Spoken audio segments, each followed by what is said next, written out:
It is the Drake Toll Show. Westwood One Sports and the Westwood One Sports app. Drake Toll with you from the Savannah Bananas organization and Locked On Big 12. Good morning, Food Giant shoppers. Good morning, America, and good morning to the world. We got a lot to get to today. The WNBA hates Caitlin Clark, apparently, so I'm being told by our producers in my ear. The LaMelo Ball trade is one of the stupidest things that you could possibly conjure up out of the Charlotte Hornets, but what else should we expect out of the Charlotte Hornets or the city of Charlotte as it pertains to professional sports teams? The MLB and its collective bargaining agreement. Now the league is trying to get ahead from a PR standpoint and court of public opinion, try to sway America. Hey, guys, we, Major League Baseball, are the good guys trying to do the right thing. Don't you agree with us? Elliot Cadeau, the Michigan star, is going to stay in the fold with the Wolverines after the entire roster was given the opportunity to enter the transfer portal when Dusty May left. And on the one hand, it kind of sucks that coach leave, entire team can now, as of, late June, jump ship and go to a different school, putting the Michigan basketball program, defending national champions, and their interim head coach, Mike Boynton, in a brutal spot. On the other hand, guess what Dusty May just did? He left the defending champion Michigan Wolverines and put them in a tough spot. So shouldn't the players have that right as well? Well, they do, but by and large, they are deciding to stay. Oh, and then there's the thing that we have to get to, and we will open the show with it. The United States losing to Turkey 3-2 last night in the 2026 FIFA World Cup. It is Westwood One Sports and the Westwood One Sports app. You are listening live from Addison, Texas. Good morning to you. And you didn't stay up for this. It started at 9 o'clock Central Time, the United States match against Turkey. You didn't stay up. You went to bed like the normal folk, the hardworking, blue-collar. You couldn't make it. And look, if you did stay up, I commend you for having that kind of pride. I was on a flight from Savannah, Georgia to Denver to Eugene, Oregon. And I'm coming to you live 3:03 Pacific time in the morning from Eugene, Oregon, where, guess what? Pacific Northwest, it is raining. And I watched this match on the plane, and I thought about the 73rd minute. Who gives a rip? I mean, I know that you want to watch the World Cup, and I know that it's fun to root for the United States of America, and I understand that the storylines here are powerful. A country comes together and celebrates being the leader in its group and finally having hope in that word, soccer. But you lost 3-2, and it didn't matter. Should you treat it like this? See, I was always taught, from Little League on, it's like, hey, even if you the losing doesn't matter, if the standings stay the same, you should always want to win. And the United States did not win. But is the sky falling after a 3-2 loss to Turkey? The way that it happened, at the very least, was not exactly what the United States was looking for. 98 minutes into this thing, we're in extra time. And Turkey, here's the lone highlight I'll give you. I'm sorry if this is anti-American. I'm just reporting the facts. Turkey drops the United States. The USA's big star gets nutmegged. Gooler still trying to get in. Chance for a cross. Comes back to the top of the box. Now it's clipped in at the backside. Matt Turner, it's stopped home. Turkey score the winning goal in the 98th minute. They might be going home tomorrow, but they're going wild now. All right, sweet. That's it. The match is over. United States loses. But again, I ask you, who cares? Well, that question might be a little stupid. Because you know who cared about winning their group? You know who cared about winning every game in their group? And yesterday we opened the show, and guess who was very excited? Addie Bates, producer of the Drake Toll Show. Laura Jimenez, who runs the board for the Drake Toll Show, as a team that is near and dear to their hearts. Mexico had won and remained undefeated. There was no heartbreak. The momentum for Mexico is as high as it's been in decades for the World Cup. That's what winning does for you. So while on the one hand, the world's not burning, it's not falling apart. Your World Cup hopes, if you're the United States, are no different today than they were 24 hours ago before you lost to Turkey. But on the other hand, it was kind of, it's a little tough to sit in the corner in our little chair and watch. Mexico's having a really good time right now because they continue to win, because they continue to look dominant. Even if it doesn't matter, if the winning thing doesn't matter for the standings, isn't winning always fun? Everyone say good morning to Addie Bates, producer of the Drake Toll Show. Good morning, Addie. Good morning. How are you? So the United States didn't need to win. They didn't have to win. They've already secured the group, and they knew that going into the game against Turkey, the match, against Turkey, and they fall 3-2. But I want to go back to that point that I made 30 seconds ago. Mexico showcased that winning in any event is fun. The United States didn't do that. The United States just looked sloppy yesterday. It was bad. Obviously, they were up on the board first, like 3 minutes in, but then Turkey bounced back very quickly, and they just looked sloppy the rest of the game. By the way, that first goal by Turkey was their first goal of this tournament in 65 attempts. Yeah. 65 attempts. We did that. We allowed that. Congratulations, everybody. We did it. You don't even have to know sports to know that that's a bad ratio, right? Yeah, I don't think I like that very much. Again, I guess I don't have a strong thesis here. It is that winning is fun, and I would prefer to win. The United States didn't have to do that. But ultimately, I think if you're Mexico, it's proof that win or lose or play it out. However, I know that Bosnia and Herzegovina is waiting on the United States. I think winning is always better when given the option of win or do something like what you did last night. There's a reason why Mexico didn't put in Guillermo Ochoa until towards the end of the game. There's a reason why he didn't start that match. There's a reason why, because they wanted to be competitive. Once they were up 2-0, then they put him in because they're like, okay, we have a good lead. The match is almost over. The United States just looked sloppy the entire time. It was very bad. It was awful. We were all at the bar, and even when they tried to score a point, they just, something got overturned. Something crazy happened. So I don't know. That kind of momentum going into the next round is not what you want. I don't think you want a loss, especially against someone who's at the bottom of your group. And had not scored, had not net a goal. 65 attempts. Yeah, in the World Cup. There is your morning dose of World Cup. Josh Lloyd of Locked On College Basketball is going to join us for NBA draft coverage and a bit on this LaMelo Ball trade. Before we get to him, I would like to, me, please, I'm raising my hand front row, first time, long time. I would like to get to the LaMelo Ball trade and give you my thoughts before we jump into his analysis, because I think this is this is a slap in the face to the city of Charlotte. This is a slap in the face to Charlotte Hornets fans. ESPN reported yesterday at 9:35 a.m. Eastern time that LaMelo Ball and Josh Green were headed to the Minnesota Timberwolves for Naz Reid and a series of draft picks. The Hornets will get a 2033 unprotected first-round pick, 3 second-round picks. You get first-round pick swaps in 2028, 29, and 2030. Now, the focus of this could very well be on the Minnesota Timberwolves. And is this a move they want to make to ensure that they can compete and win, and Minnesota wants to pair? But no, the first thing I think of when this comes down the pipeline is the Charlotte Hornets are the saddest boy alive.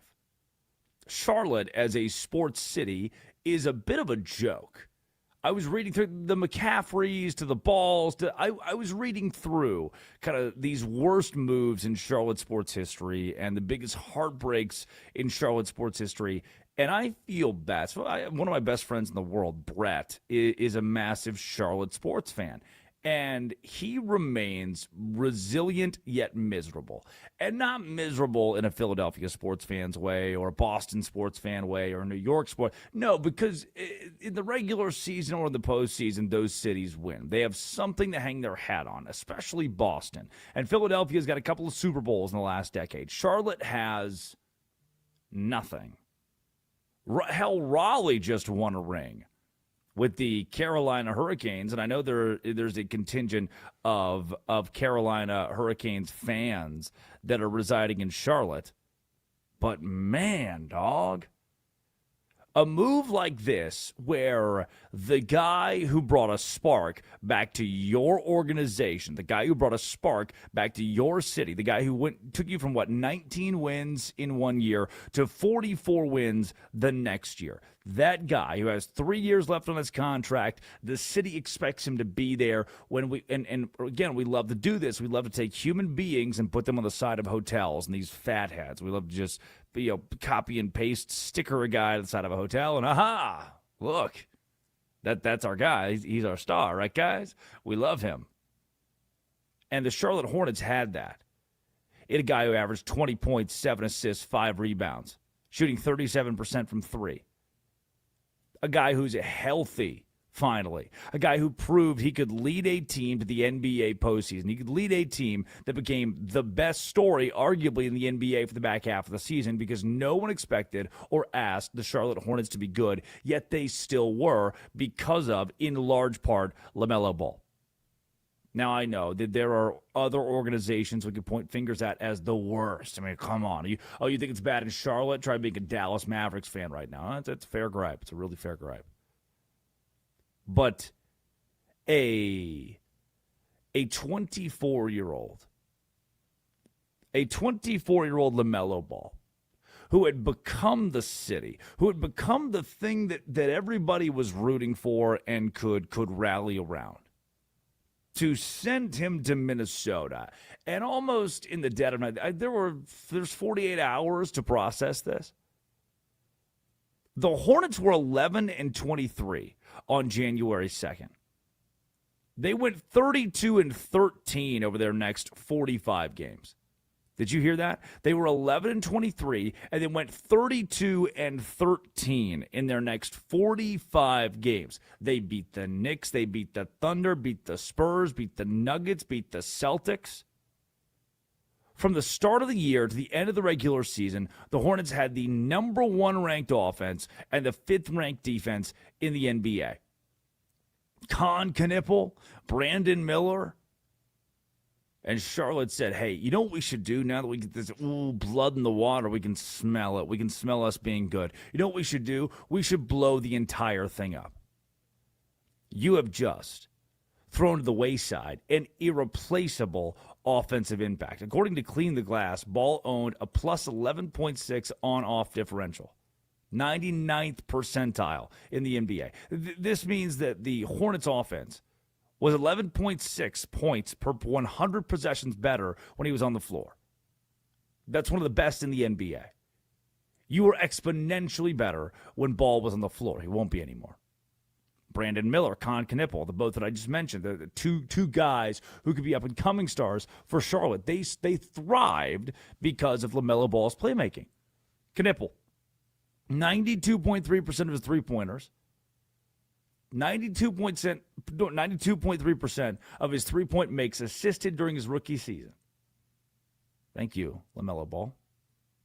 You're removing the facilitator. You're removing the guy who makes the offense, either scoring or assisting. And you turn the corner with him. He was the franchise cornerstone. Just as the 5-man lineup was set, the chemistry was peaking. This is an illogical pivot for Charlotte, outside of just torturing your fans. Does this help you compete? Does Naz Reid help you compete? No. Is he respected? Yeah. 6th man of the year caliber? Yeah. LaMelo Ball caliber? No. You traded away your star. And he's not a top 10, top 15, maybe top 20 player in the NBA. I understand that. But you traded away your star. He had that kind of potential. And you said, we don't care. That's bad. When we come back, Josh Lloyd, Locked On Fantasy Basketball, joins the Drake Toll Show. Let's talk this LaMelo Ball trade and how it should affect your fantasy basketball lineup going into the season. And what does he think about the NBA draft? Who's a plug-and-play guy that's ready to do it and ready to do it immediately? It's Westwood One Sports and the Westwood One Sports app. This is the Drake Toll Show.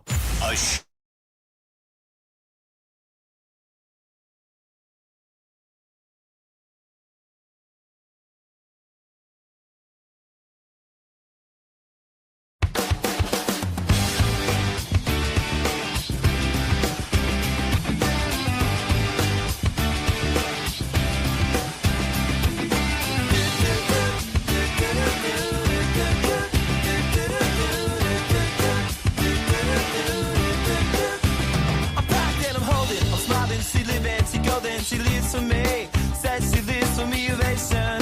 Who will motivation? She comes round and she goes down on me. And I make you smile like a drug for you. Do ever what you wanna do, coming over you. Keep on smiling what we go through. One stop to the rhythm that divides you. And I speak to you like the chorus to the verse. Drop another line like a coda with the curse. Coming like a freak show, takes the stage. We give them the games they play. She say, I want something else to get me through this semi-time kind of life. Baby, baby, I want something else. I'm not listening when you say goodbye.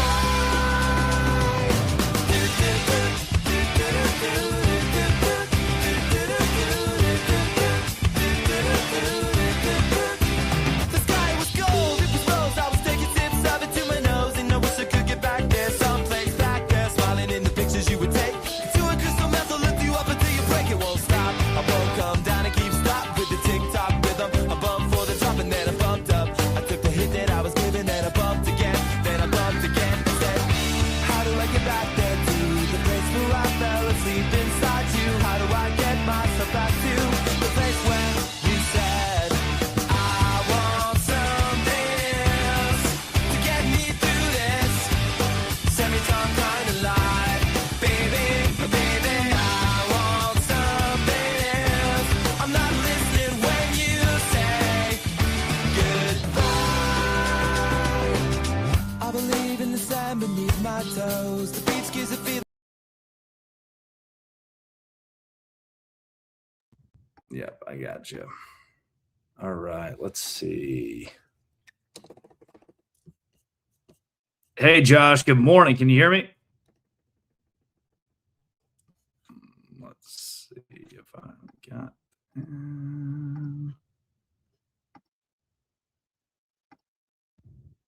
All right. Hey, Josh, good morning. Can you hear me? Oh, I had to add you to the stream. There you go. Now you should be able to. We're good to go now. You can hear me okay? I got you loud and clear. Loud and clear. It's perfect. Cool. We've got about a minute and a half. We'll bump out a break here. They'll bring you in, and I will only ask you about the NBA. I promise. No curveballs. All right, easy. Nice.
Good morning.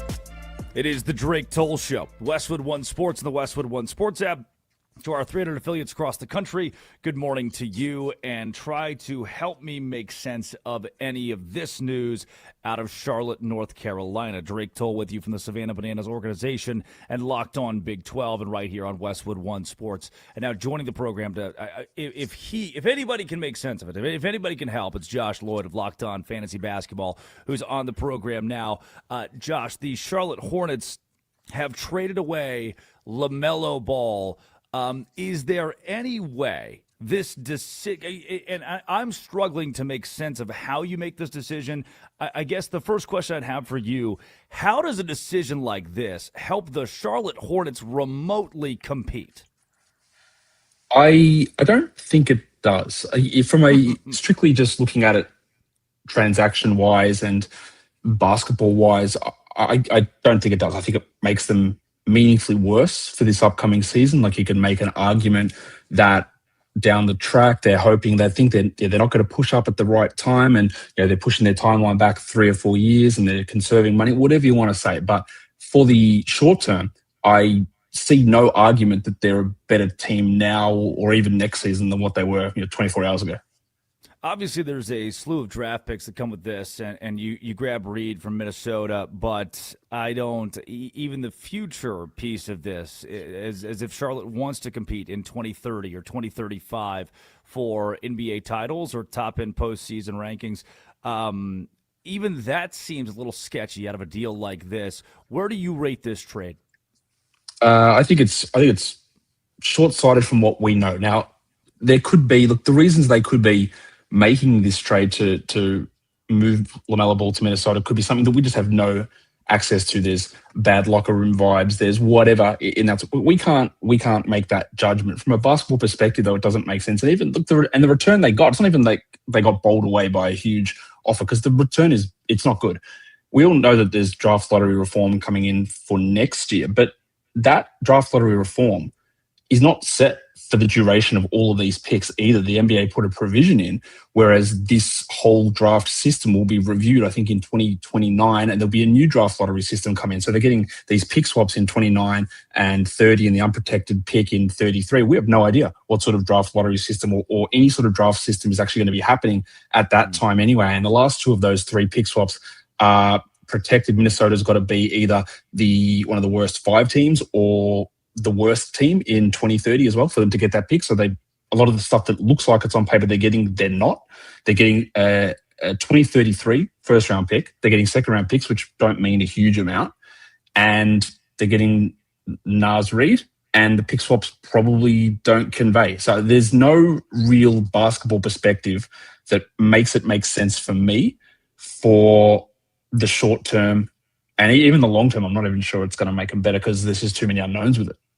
Yeah, Charlotte fans woke up today and have spent the last 24 hours racking their brain trying to figure out why this move was made and at what point it will make sense to help them compete. Josh Lloyd of Locked On Fantasy Basketball joins the Drake Toll Show, Westwood One Sports. And Josh, speaking of trades, the Giannis Antetokounmpo trade, blockbuster is that word we throw around quite a bit. This one truly a blockbuster, going from Milwaukee to Miami. How much more valuable did the Heat become as a basketball team in 26-27, and how much more valuable is Giannis's upside with a guy like Bam Adebayo standing next to him? I think the Heat, it's an interesting one. Obviously, Giannis is an excellent player. He's a top 5 player probably in the league. There's been some decline with him defensively the last couple of years, and injuries have been a problem as he gets older also. But undoubtedly, he's a fantastic player. The problem Miami is going to have here is how do they fill all this out around him, because they're not going to be able to re-sign Norm Powell. They lost 3 or 4 rotation pieces as well. So they're going to be shooting challenged as well with Giannis. And Bam's an okay shooter. Defensively, I think it's going to be fantastic with what those two will do in the front court. Davion Mitchell's going to be playing a larger role in the backcourt as well. But they also, I think an underreported part of that deal that they bring back Bobby Portis, and people might think that's a positive, but Bobby Portis in his contract, he's been a negative player. He's a really poor defender as well. So while it gives them depth, it's not a huge win for them. So look, it's an interesting trade. Like, getting Giannis is great, and you try and make those moves on the margins to make your team better. But they're in a pretty like strapped position now in terms of what they're able to do to build this team out around him. Their depth is not great, and if Giannis does suffer an injury, it probably wouldn't be as bad as last season, where some of those timelines are exaggerated. But if he goes down, they're in real strife because they just don't have that level of depth to come in and help replace it, and they've got no real avenue to be able to do that this season. Josh, let's take you from the vets to the rookies. The NBA draft this week. Darren Peterson, AJ DeBonsa, Cam Boozer, that pool of guys at the very top, even Caleb Wilson. And it may be outside of those four, but if we start there, who is most ready to contribute at the top of the NBA right now out of this rookie class? Most ready to contribute, I think it's going to be Cam Boozer, honestly. I think that wherever he has played, whatever sort of level at college, in international tournaments, in whatever it is, he's been a high-level winning player who contributes and outplays his peers basically at every step along the way. He also goes into a situation where he's going to be put into a pretty large role in Memphis straight away. I think he's going to be coming out of the gate pretty early on. And contributing the most out of all these rookies. I would find it hard to believe that somebody at this point is looking more likely to be the rookie of the year than what Boozer is. Namely from a fantasy basketball standpoint, again, Josh Lloyd, Locked On Fantasy Basketball, joining the Drake Toll Show.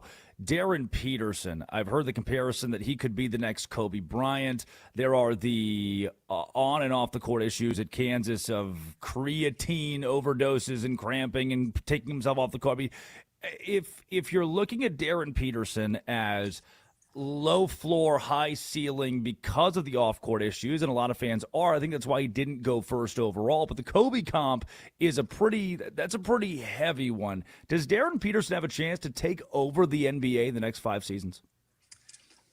I'm not going to put any sort of stock into the off-court, on-court, creatine, cramps, doesn't want to play sort of stuff. We know that the way that things work through in college basketball with a lot of different players as well is that there are competing incentives, I guess, where he knows he's there for 1 year. He knows that he's preserving himself for a huge NBA career. So there's like, okay, I'm not going to push myself here or whatever it is that's happening. And a lot of the times those things that might rear their heads in college, they don't become really problems in the NBA. So I'm not really worried about any of that sort of stuff. I'm also loath to put any sort of comparisons on somebody like Peterson to be at a level of a Kobe Bryant. To me, he's not that level of prospect. I've seen, the two guys that I've ever looked at in the time that I've been doing this professionally, which is the last, 14, 15 years where I've looked at players coming in at that high level, was Luka Doncic and Victor Wembanyama. So these are guys where you're going to look at them and go, you're going to be talking about all-time greats level of players coming into the league. I don't view Peterson that way. I think he's going to be fun. I think he's going to be exciting. He's got size. I think he's going to be an excellent shooter. But what you said before, there is a flaw issue with him that, look, what if the shot doesn't translate? What if the fact that there was a distinct lack of playmaking at Kansas, what if that doesn't come across? What if he doesn't have the defensive impact in college or in the NBA that he had in college? They're all real question marks. What if he doesn't have that gravity and that playmaking and even the ability to get to the rim, because his rim pressure numbers in college weren't particularly strong. So I like it. I had him as the second best player in this class, and I think that the Jazz made the correct decision. Perfect fit for him. Really good player, but I think we've got to have, especially guards as rookies always struggle, I think we've got to have some pretty tempered expectations first year or two, but I've got a pretty high level of confidence he's going to be let's just put the bar pretty low, at least a one-time All-Star. And I think any sort of rookie, we've seen the amount of top 3, top 5 picks who do nothing. That's a high level of confidence in a player. We've touched on Darren Peterson and Cam Boozer now. We're missing AJ DeBonsa. If I make Josh Lloyd the GM in Washington for a day, was AJ DeBonsa the first overall pick for your organization? Not for me, he wasn't. No. I would have taken. I actually would have taken Cam Boozer at number 1. I understand the appeal of DeBonsa. The size is there. The individual shot creation is fantastic. There is still some efficiency concerns. The fact that he really doesn't generate anything defensively. He's not a defensive playmaker. He's not a good defender. His passing is pretty good for his size. His ball handling is pretty good for his size. But, to be as invisible defensively as what he was with some of the shot selection and efficiency issues. Granted, there's all context behind that stuff, right? Especially the efficiency stuff. I think he's going to be really good. And I've no problem with him taking him there. I just had him just a slight step behind Boozer, who I would have taken at number one. It is the Drake Toll Show, Westwood One Sports, Sirius XM 375, and the Drake Toll Show YouTube channel. Josh Lloyd, Locked On Fantasy Basketball, joins the program. Josh, outside of the lottery, even outside the top 10 here, if you were to pick an instant impact guy, especially those that are looking fantasy basketball, who is that player outside the top 10 who's ready to go right now? Well, the thing with this draft, Drake, and some of these players is some of the guys who might be ready to contribute now and not necessarily in the position to contribute now, like a Daimara, right? I think that if he had gone to a team where he could have slotted in as a starting center, he would have produced pretty much straight away. But he's not. Like, he's going to be behind Chet Holmgren. He's going to be most likely behind Isaiah Hartenstein. Jalen Williams is also going to be getting minutes there. So he's not going to contribute immediately. I am not as high on Yaxel Lenderborg as others are, but given the Warriors' lack of forward depth, especially the first half of the season with Jimmy Butler out, he will have to play a rotation role pretty early on. So that's somewhat interesting. I think that with the LaMelo trade, we circle back to the start of the show, like Christian Anderson's going to have to slot in as the backup to Kobe White basically straight away. Now, that's a tough ask for a rookie point guard picked at number 18 to be an impact guy, but he's going to have to play basically straight away, depending on if they do anything else in free agency. So he's going to be at least out there getting minutes from day one, I'm guessing. I know it's impossible, and you mentioned earlier comparing players right now that just got drafted to NBA legends or even NBA players can be tough, but those second-round Warriors of a Draymond Green, a Jalen Brunson, a Nikola Jokic, who have become stars in the NBA over time, is there one player out of the second round of the NBA draft in 2026 that you do foresee could become, if not this year, very soon, a stalwart in the league? Yeah, look, I had one of those players that was drafted in the second round as a top 20, top 16 player, actually. I had him, I might have even had him 15. It was Malik Thomas from Arkansas.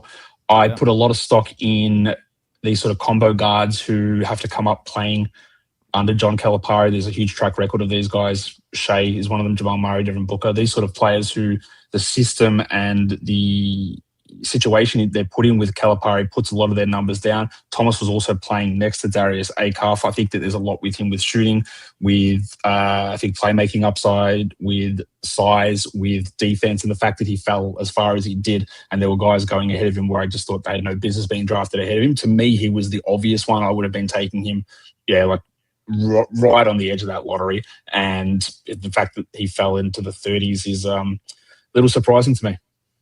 Josh, again, incredibly grateful for your time on the Drake Toll Show today. How can folks best follow you, listen to the show, and ensure that throughout the offseason they're tuned in?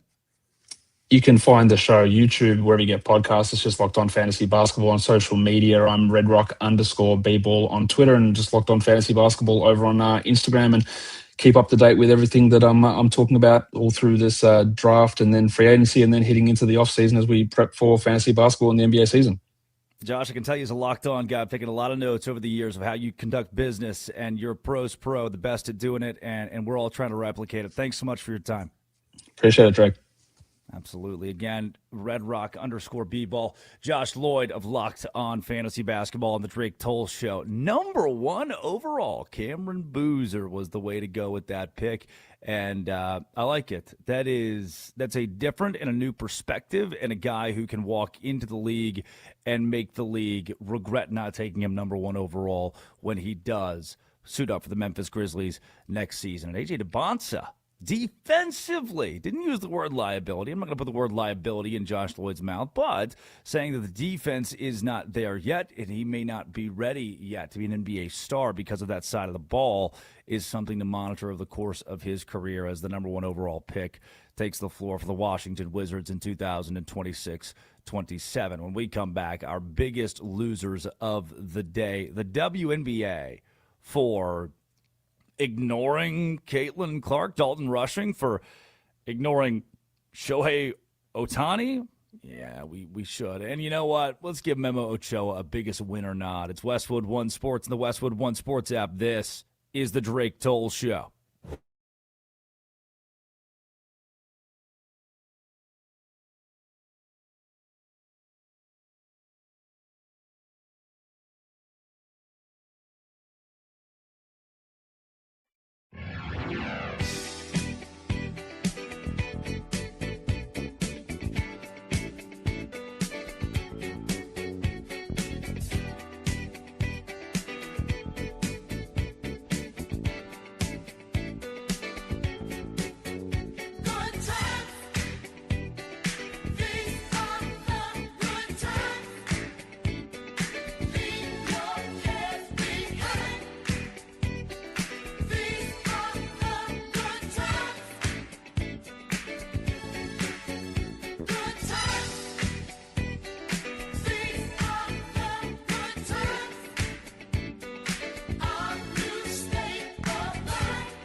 touch yourself.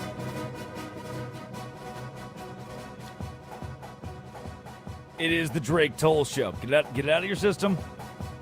You are just a smelly pirate hooker. I watched Talladega Nights on the airplane. I was the most insufferable human being alive yesterday, which, what's new? The world couldn't see Addie's facial response to that, but it was good. It was good. It was the most insufferable human being alive yesterday. I'm flying from Savannah, Georgia to Denver, Colorado, and I land in Denver with a 9-minute layover. So I've got to sprint to my next gate, and in the meantime, I stop with the little Hudsons. I run by a little. I run by a Hudson. I get a squirt. I think it's Mexican. Isn't squirt Mexican? I just don't. I don't like that. I don't like that. It's spectacular. It's No. I don't think I liked that sentence at 6:42 in the morning. Okay, well, sorry, it's 3:43 now. By the way, I guess that's the perfect time to have a squirt. Correct. I got a squirt, which, if you didn't know, is this Mexican soda. And when I was in college, they were not popular when I was in college. You couldn't find them in Florida. You could only find them in Texas because, the border. And so people would sneak squirts across the border and then put them into our convenience store. I'd buy them at H-E-B. And tell me you know what this is. This isn't the first you're hearing of squirt, right? No, this isn't. Now you're telling me this for the first time. All right. And I got a bag of Doritos. And I got a white monster. So that's already an insufferable trio. But I was like, you know what? Cash my happy checks. I'm going to take those three, and I'm going to sprint I'm going to take my little happy butt to my gate. And so I run there. I'm kind of sweaty. I'm in my trucker hat, my island trucker hat, my basketball hoodie. And I get on the plane, and I watched Talladega Nights. I was like, how insufferable is this guy? Lanky-ass white guy sitting with his Doritos squirt and white monster watching Talladega Nights.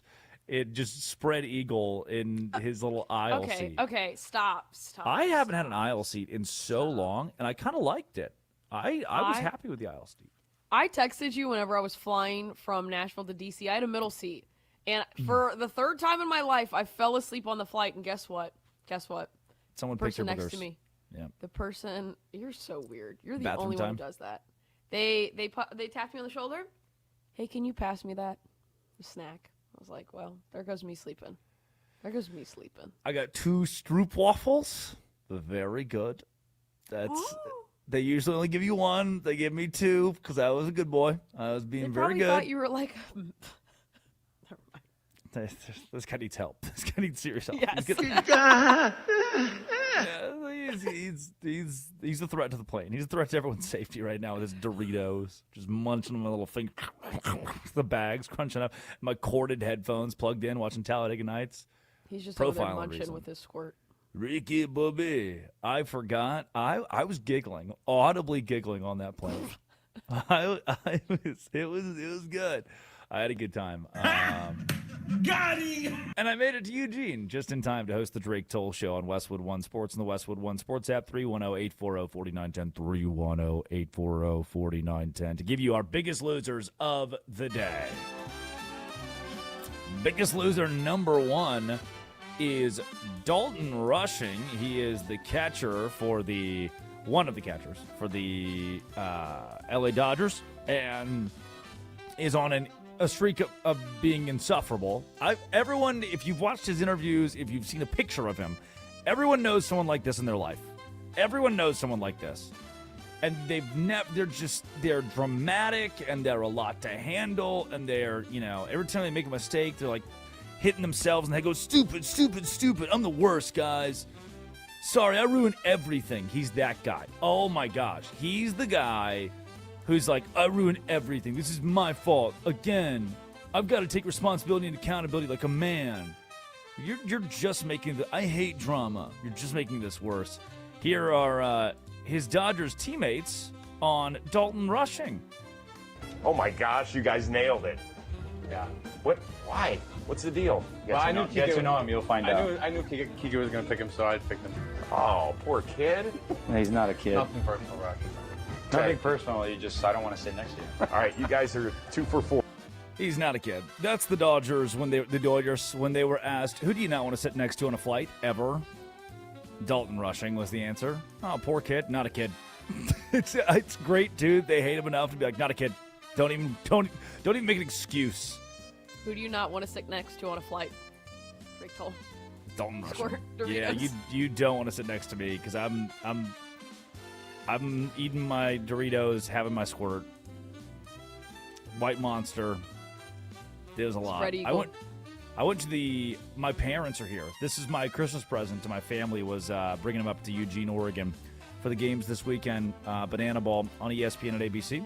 And I tried to stay up. They flew in. They didn't get to the hotel until probably 12:30, 1 o'clock local time. So it would have been an hour and a half ago. So it's like, I'll go to the bar. There's a local watering hole called the Jackrabbit, 0.1 miles away from the hotel. Just elk on the wall. Moose in the bathroom. Just top notch. Awesome. I fell asleep still. Biggest loser of the day, the WNBA. Here is notable odd guy, Boomer Esiason, on Caitlin Clark. What a rant he goes on.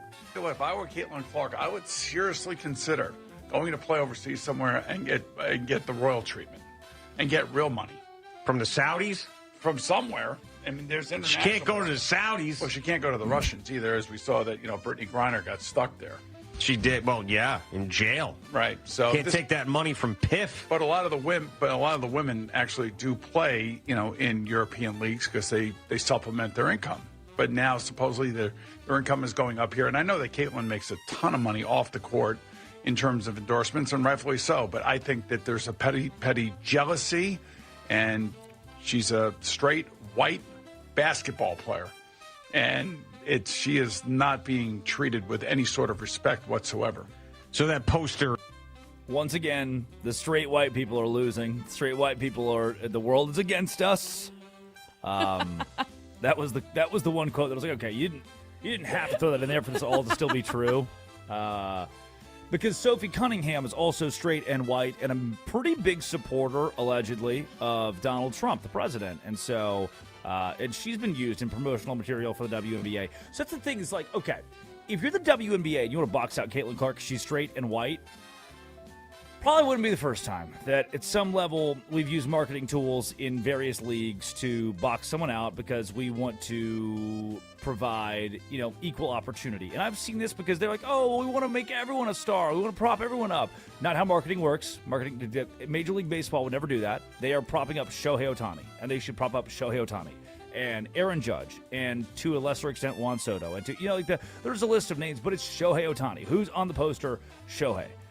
In the NBA, that's a little bit more of a mixed bag, but it's still by and large, like, LeBron is a star. Everyone knows the name LeBron James. There are still human beings. My neighbor Dale probably can't pronounce Victor Wembanyama. Maybe he'll be able to in a few years, but everyone knows LeBron. The WNBA is just avoiding Caitlin Clark, which is a terrible marketing scheme. We could go on this, but I want to get to the Memo Ochoa thing here in a bit.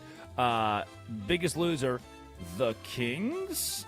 This is hilarious from Brian Scalabrine on the on the Celtics studio show. Brian, see, my boy Caravan just got picked. He did. Who'd he go to? He went to Cleveland. Caravan went to my basketball camp as a youngster. The Kings. So for all you guys that want to make it to the NBA, you know where to do. So the Kings traded for him. So it was the Cleveland pick, but it's going to Sac. Oh, it's going to Sac? Yeah. Ooh, that's tough. Overreaction.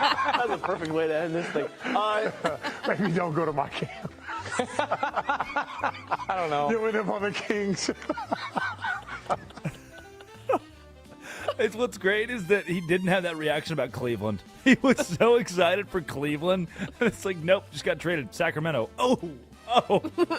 Ooh. Maybe don't go to my camp. Don't go to my basketball camp. You'll be a Sacramento King. That's really good from Brian Scalabrine. Notable good guy, Brian Scalabrine. White chocolate or whatever. No, not white chocolate. Whatever the white mamba. The white mamba. White chocolate. Easy white chocolate. Biggest winner of the day, Memo Ochoa. Here is Memo Ochoa, the legendary Mexican goalkeeper, after playing in his 6th World Cup. Memo, what a way to end your career just now out there. How do you sum up your emotions? Oh, it was difficult because I have to be concentrated, to be focused in the game. I just feel grateful with the the people, that the way that they receive me, also with the staff for giving me this opportunity at the end of my career.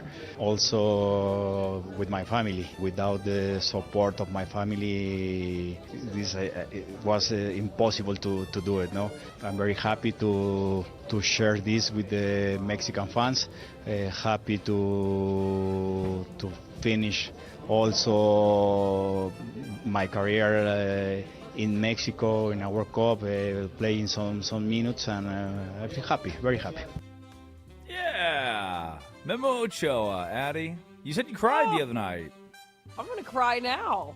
I saw this tweet, and this is how I feel right now. I can't believe I was just born Mexican. What an unreal dub from my parents. And it's for moments like this. This is the unreal dub. I get to experience. You get to experience. You are Mexican for a day. You get to experience Memo Ochoa. And how grateful he is, how amazing he is. Oh, Laura, you want to hop in on this one? I like you and Addie both. The Memo Ochoa coverage this week's made me very happy. No other words. I mean, I'm happy. He's happy. We're all happy. very Yeah. happy.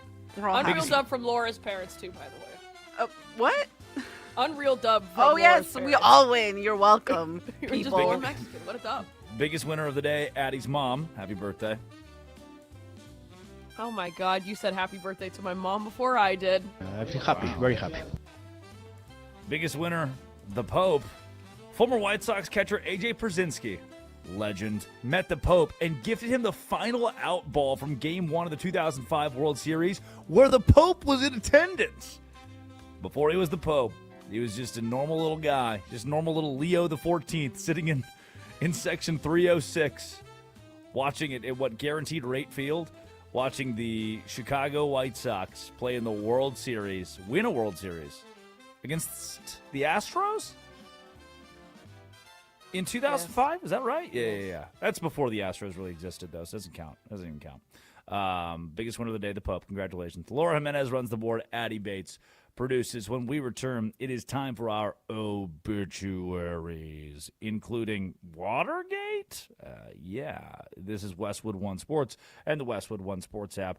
This is the Drake Toll Show. This is West.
Westwood One Sports, the Westwood One Sports app.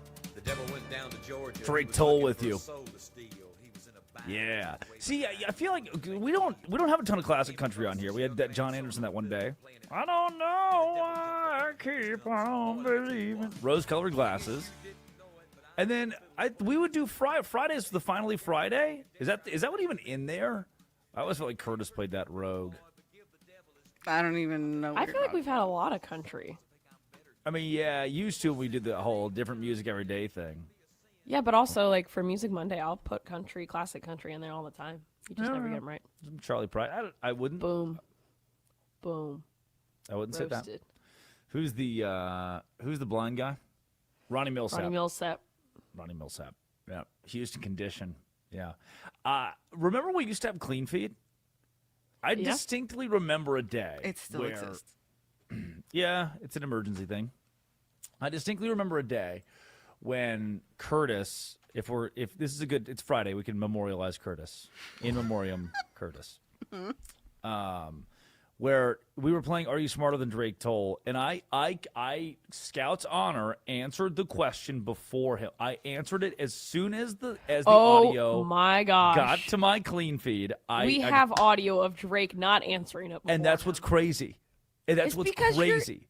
You're delusional. I was on a second delay because of the way that I'm hooked up and the way that it all goes back to Culver City, California. And you're delusional. That was before. So that's when I called my boss and said, enough is enough.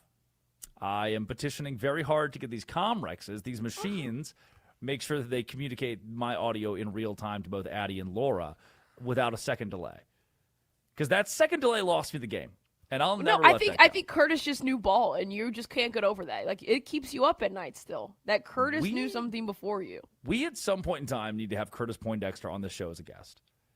And yes, please. The format of the interview needs to be solely questions about that one time we had the guy from Ohio on the show. We're on a 6-month hiatus we're on parole right now for taking guests from Ohio after Laura. Can you play me the groan noise? Excuse me. It was a Friday. No, it was. It was a Thursday. It had to be a Thursday. And he opened the interview. I think that. Excuse me. I was like, what? Excuse me. I couldn't believe it. And we had him before, and he's a nice guy. I've had him multiple times. He's fine. You know, every now and then you get to having a good time, and I thought this was America. 1 margarita, 2 margarita, 1 beer, 2 Give beer, me 1 margarita, 3 beer. It was one of the shows of all time. It is the Drake Toll Show, Westwood One Sports and the Westwood One Sports app. It is time for our obituaries.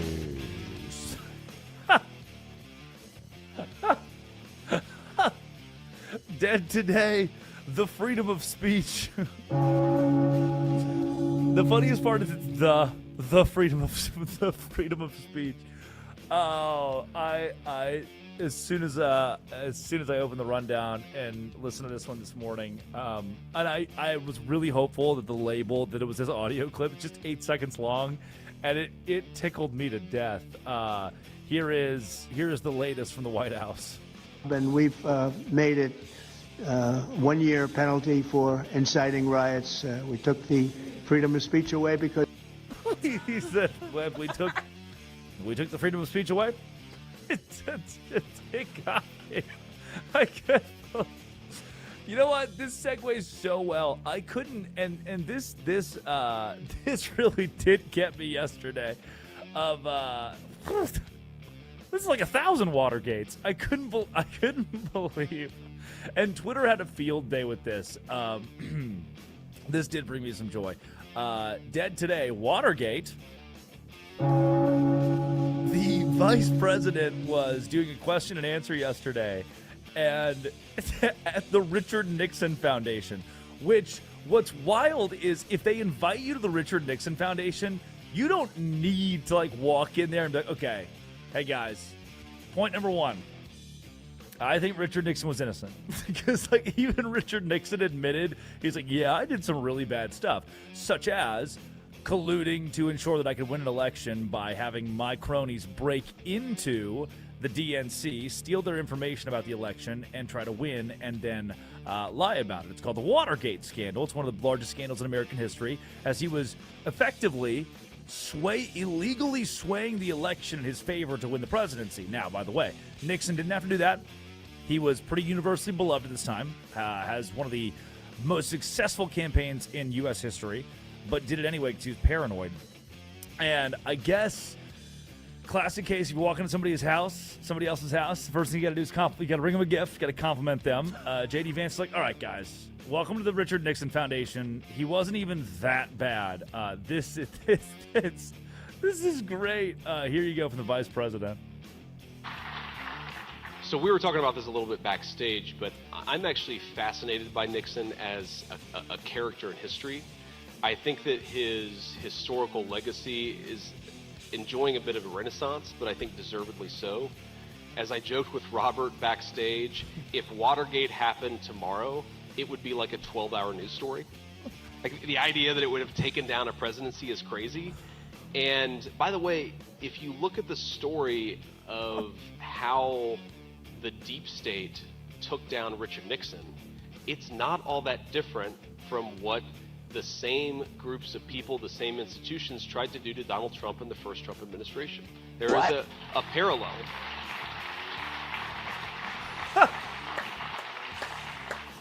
I also just, at a personal level, young senator, vice president, writes some best-selling books, is hated by the media. It kind of sounds like J.D. Vance. So I'm a little, I've always liked Richard Nixon. But okay, one other thing about Richard. That's it. I love the crowd clapping as if they have a vested interest in Richard Nixon's legacy. Again, this is the same Nixon who was admittedly I did a really, really bad thing. I'm sorry, guys. I made people break into buildings, government buildings, so that I could cheat my way back to the presidency, which, again, he didn't have to do. He didn't have to do this. And Vance is like, all right, we're doing 19 Watergates every day, guys. This isn't even that big of a deal. I doubled the size of it, you dumb person. I'm not sure if that works in the favor that he expects it to. Or I just have never heard a politician be like, you know what? I'm just like Richard Nixon, the president who got impeached. I'm just like that guy. He reminds me a lot of myself. We're doing 19 Watergates a day is not a good thing. Is the tweet from Evan Loves Wharf. Man, that just, again, I don't think he means to. I think Vance is doing this to woo the crowd at the Nixon Foundation, as if they needed him to reiterate, hey guys, before I speak, just want to let you know I do support Richard Nixon. It's that's not what the Nixon Foundation is. You don't have to do that. Oh, the deep state taking down Nixon, and it's just Woodward and Bernstein. Yeah, it's just two mid-20s journalists. It's two interns of the Washington Post. The deep state got Nixon. Two of the skinniest, nerdiest guys you've ever met in your life, who are just click-clacking on a little typewriter, and all their bosses are like, this is stupid, stop. Like, no, please, let me report the story. Stop, this is stupid. That's the deep state. Woodward and Bernstein. Again, just two jabrones who got a degree from compelling and rich. Yeah, who got a degree from LaSalle and St. Peter's. Congrats. Then they got Robert Redford to play one of them. So. Oh yeah, man, I love Robert Redford. They came out of that movie pretty quick afterward too. I mean, we used to do movies. Tragedy would strike, and within 2 years, the movie was out. With stars, the good not old documentary, days. Movie. The movie was out within 2 years. Quality. And now we're waiting 20 years for Batman Part 2. Yeah. Yeah, for Toy Story 5. We get Toy Story 7 before we get Grand Theft Auto. Dead Today, racism. New member of the New York Knicks, Tyler Nickel, went viral recently for speaking on the hardest question he'd gotten during the interview process with the Knicks. 3 people he'd want to have dinner with, dead or alive. Here's what he had to say. That's tough. I think somebody asked me of who I would have, 3 people I would want to have dinner with, dead or alive. And that was tough. I had to think about that one for a little while. I didn't expect that one. What was your answer? I think I ended up saying, who did I say? I think I said Jesus, Martin Luther King Jr., and LeBron. I'm pretty sure that's who I said. That's who I said. The Holy Trinity. We are the world. The blunt rotation of all time. Martin Luther King Jr., LeBron James, Christ. If I could have dinner with 3 people, dead or alive. LeBron James. Name a better 3. This reminds me of I have my quad box on every day, and I'm watching the same radio show from the same national network, and this dude does a list of top 5s every day. It's like, one day I'm just hopeful the list is Jesus, LeBron James, MLK Jr. MLK Jr. Oh, that's good. Those are our obituaries today. It's time for the Quickie Top 5 headlines in all of sports. Addy Bates reads them. Drake Toll responds. Oh, Cadeau plans to remain at Michigan after May's exit. When I saw this news, the first thing I felt was disheartened. It's like, oh, why is it breaking news that a star wants to stay with his team? He should always want to stay. But, dude, if your coach can leave in the dead of night and abandon your team to go to the Dallas Mavericks, who are the most the Dusty May thing might last 2 years because the Mavericks just don't have the infrastructure to support success. And so if your coach can do that, grown man human being, then you, grown man human being getting paid millions of dollars, can do the same thing. Good on Cadeau to have the stones to do what Dusty May didn't. And I don't want to disparage May for taking the job, but also Cadeau's showing a lot of maturity with this, and I'm proud of him. Mike Boynton, in his 6 years as the head coach at Oklahoma State, went to 1 NCAA tournament, so there are a lot of questions around that, around him being the interim. I think he can earn that job. I think he can earn it by winning over guys like Cadeau, and having Cadeau stay is a big piece of that. So good for Boynton, good for Cadeau. Uh-oh. Prosecutors want Lions Arnold jailed until trial. Well, yeah.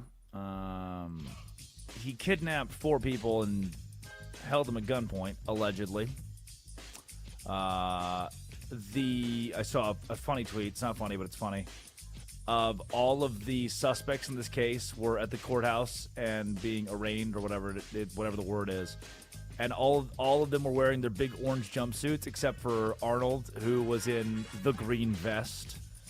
Ooh. The don't hurt yourself green vest. We're on watch. Yeah, we like, hey, this one's really bad. Put him in the green vest. Yeah, he's an NFL player who may have in February kidnapped 4 people. And I tried to tell him not to. Didn't listen. That's a minute. Major League Baseball wants maximum 5-year deals for free agents changing teams. I'm going to do the same thing I did yesterday and respond to this with a question and pass off the last 40 seconds to Addy.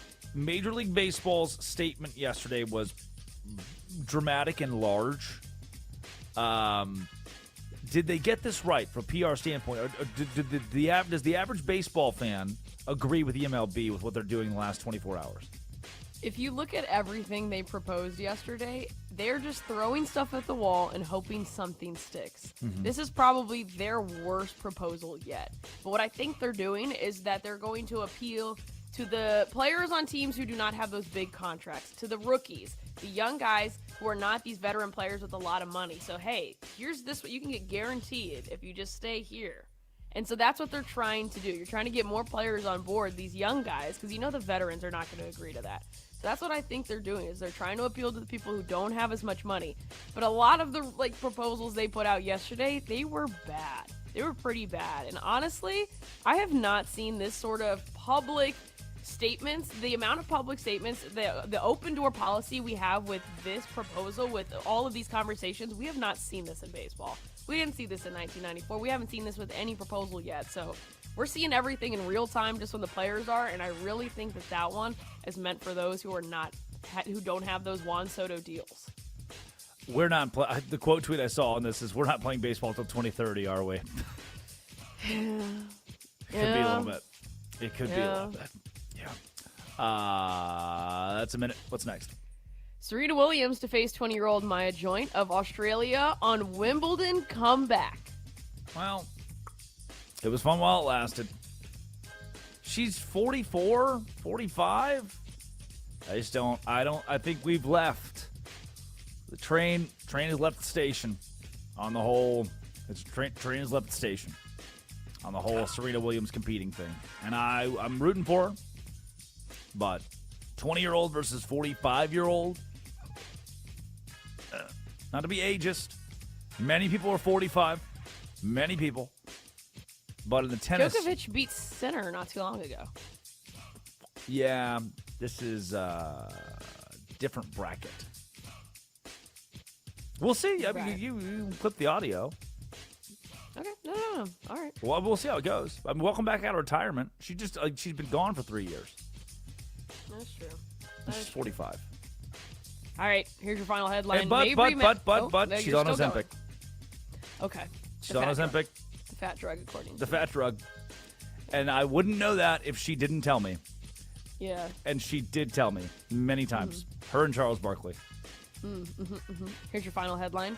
Mabry matches WNBA scoring record with 53 points to help Toronto rout Los Angeles. Yeah, Toronto. Growth of the game, baby. Last night, watched this at the bar.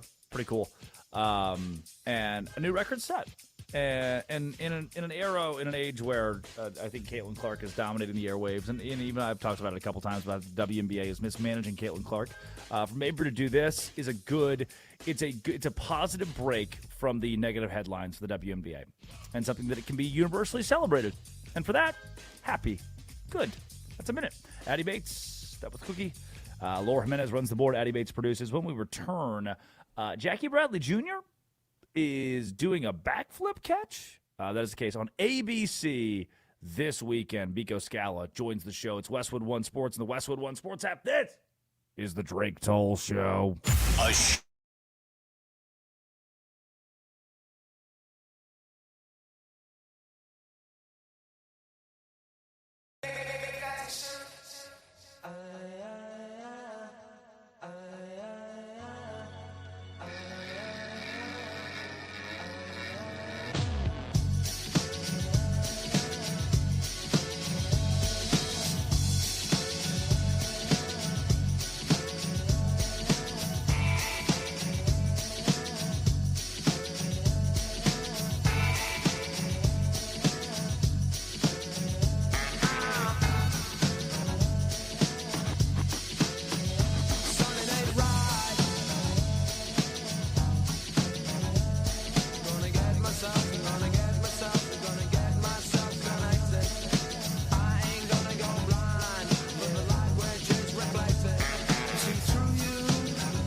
someone try, open up your eyes. You must be blind if you can't see the gaping hole called reality. Wanna do it again? I'm gonna do it again. Wanna do it again? Come on, I'm gonna do it again. Hear me out. Terrified, something ain't right. Here we go. If you make sure you're connected, the writing's on the wall.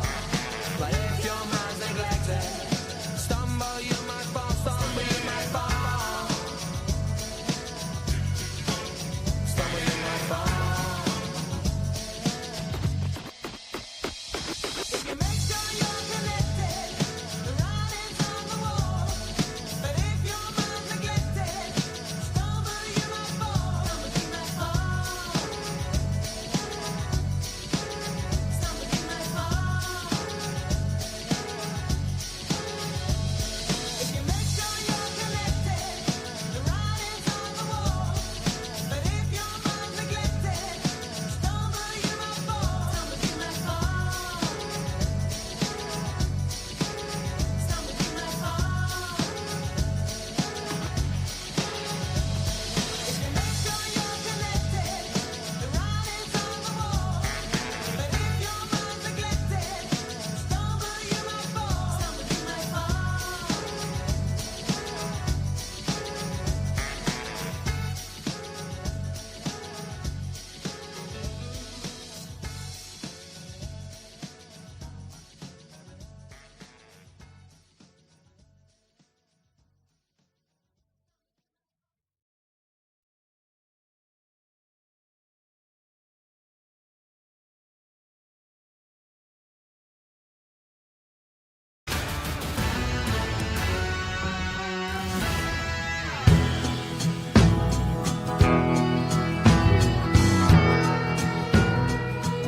It is the Drake Toll Show. Westwood One Sports, the Westwood One Sports app.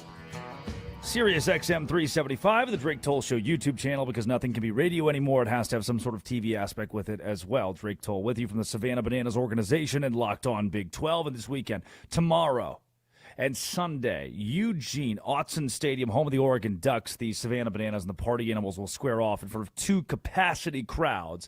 And it will be an honor to share the booth with this man, both on ESPN tomorrow and ABC on Sunday. Biko Scala. Biko, good morning. Thanks for being up early with us. And how close is Jackie Bradley Jr. to landing a backflip catch? Well, according to Indiana Stanley's social media, he's done it. Now we just have to see it on the field. It's pretty remarkable to see him at 36 years old, not just attempting to do it, but potentially pulling it off in a game. It's pretty crazy. Biko, one of the frequent questions that I hear come out of Banana Ball in comparison to the MLB is, what rule would you adopt? And I think that question's a little bit too broad for a Rob Manfred that may never opt for a no bunting or a fan-caught foul ball, certainly. But we've had a lot of conversations this morning about the collective bargaining agreement, Major League Baseball, and how it will affect next season in the MLB. If there is something that Major League Baseball, whether it be a marketing standpoint or a way the game is played, that Major League Baseball can say, you know what, Banana Ball gets that right. What is, for yourself, as somebody who's a diehard baseball guy, what is that aspect of the sport that the MLB can adopt? Well, it's something that Major League Baseball has done really well with the pitch clock coming in, but the speed of play is the big thing. I mean, attention spans are dwindling by the day, and with battling with TikTok and everything else in the entertainment world, being able to have pitchers throwing a pitch every 3 seconds, I know that's probably a lofty goal for Major League Baseball. It's pretty awesome in Banana Ball. That keeps everybody with their heads on a swivel. So I think that's the big thing. But, and then there's a million things. But the fun and the breaking down the barriers between player and athlete, I think Major League Baseball could ease up a little bit and let their players be more accessible, get to have some face time with the fans that are there for them. You talk about breaking down barriers and the fun aspect of what Banana Ball is. And before we jump into this weekend, the history that will be made, 2 sold-out football shows at Autzen Stadium, again on ESPN and ABC. the amount of Major League Baseball players, we had with the Party Animals, Todd Frazier in the booth 3 weeks ago, and now Jackie Bradley Jr. in the fold with the Indianapolis Clowns, whether it be full-time players or guest players. What does it mean? What does it say about this emerging sport of banana ball that so many guys, Hall of Famers and everyday MLB guys alike, want to be a part of this? Oh, going back to Jake Peavy all the way on the One City World Tour in Mobile, Alabama, 2021. It's so cool to see these MLB guys witness banana ball in person, and they always buy in because they see how good this is for the game. They see how much fun it is, and it's an opportunity for these guys to get to have one final send-off or multiple final send-offs if you got a guy like Johnny Gomes who's played 7 times. But having, that these MLB guys who have played the game at the highest level possible in the entire world, having that vote of confidence from them and the approval from them, it helps us know that we're doing this thing the right way. And getting to see Aaron Orang, Adam Dunn last weekend, Jabba Chamberlain a few weeks ago in Lincoln, Nebraska, getting to see them play in front of the fans that love them so much again and have that moment, it's beautiful to see. Biko Scala, play-by-play with the Savannah Bananas on the Drake Toll Show, Westwood One Sports. And Biko, these are my words, not yours, but Aubrey Huff is off his rocker, and that has been pretty obvious this week. And even through the Savannah Bananas in one of his tweets where he was on these rants pertaining to the San Francisco Giants and their last month or so of odd controversy and odd rhetoric. And I got to thinking, it must be incredibly hard to try to legitimize something that is an emerging sport or a new sport that is so much of what baseball, that is baseball by birth. That's kind of the terminology. How do you fight? How do you scratch and claw to legitimize something like banana ball? It starts with the MLB guys. I mean, that gives us so much legitimacy when, like I just said, not to, beat the drum more, but these guys have played the game at the highest level possible. These are Hall of Famers. You got a guy like Roger Clemens in Houston back in 2024, and Johnny Bench. I mean, these are some of the best. Lou Piniella, and these guys have all seen this and this thing. It's beautiful. So that helps a ton. And then in general, I just encourage people to watch the games. It's nice that we get to do this thing on ESPN and ABC this weekend, and we're doing it on national television so often. But once you see the sport and you realize, just think about what happened in Nashville last weekend with tensions running so high that we nearly actually had the first brawl in banana ball history. The sport is legit, and when you see it in person, that is the best cure to anything that you're feeling when it comes to what we're doing with the sport of baseball and the showmanship of it all, and the circus, some would say. Yeah, you mentioned showmanship, circus. In the news cycle the last month and a half, Jackson Olsen will be on Dancing with the Stars on ABC, and there are players like Olsen who come from the college ranks and excel, succeed in banana ball both on the field, off the field, and guys like Jackie Bradley Jr., who was a Major League Baseball stalwart for nearly a decade with the Boston Red Sox, or Tanner Allen, who is a college baseball player of the year and winner of the College World Series at Mississippi State. How do you mix these guys who are Division I college players, Division III college players who walk into banana ball and have success with former top-level baseball guys that are on the same rosters? Well, the beautiful thing about the baseball world is it's so small once you get in it, and everybody speaks it. So once these guys, they've been in locker rooms their entire life, whether they maxed out at Division II baseball and junior college, or they're 11 years in the bigs and a 2-time World Series champ like Jackie Bradley Jr., there's a mutual respect between baseball players, just when you see these guys put the work in day after day. So, as this has been something that's been growing for 7 years of the sport, and the talent level has gotten better and better. Like, this didn't happen overnight, right? And there's also guys like Bill Leroy, Kyle Lewis, who have been here 9 years. Like, I think I've seen a lot of respect from the new guys coming in, whether they're Kyle Martin with 275 professional home runs before he ever played banana ball, or someone coming straight out of college like Gideon Antel. I mean, these guys come in here and they really respect the veterans, and everyone is just pulling the same direction in making baseball fun. And it's been pretty easy from what I've been able to see. Let's get into this weekend. Again, Biko Scala, the play-by-play of the Savannah Bananas on the Drake Toll Show. And like I said, it will be an honor to share the booth with you for the next couple of days on ESPN and then ABC on Sunday for the Bananas and the Party Animals, Autzen Stadium in Eugene, 2 sold-out games. Biko, that Sunday contest on ABC, those 3 letters, how meaningful is that to the sport of banana ball, to its owner Jesse Cole, to have this league, these 2 teams showcased on national television at the highest level? I think ABC is as prestigious an honor for broadcasting a sport as you can get out there. So it is not lost on me. Through getting our ESPN2 debut back in 2022, our ESPN debut July 5th, 2024. Like these are the milestone moments for a broadcaster, obviously, but for the entire organization that you do not forget. And it's not lost on me how absurd this whole thing has gotten, that just last weekend in Cincinnati, all 3 games were on ESPN. I was racking my brain, like how many broadcasters have gotten to call a game back-to-back nights prime time, and then the next afternoon, all of them on ESPN. It's pretty rare. So now we get a 4th straight game on ESPN on Saturday night, and then ABC, the creme de la creme on Sunday afternoon. It's an immense honor and a privilege, and it also means we got to go out there and crush it, and that's not something we take lightly at all.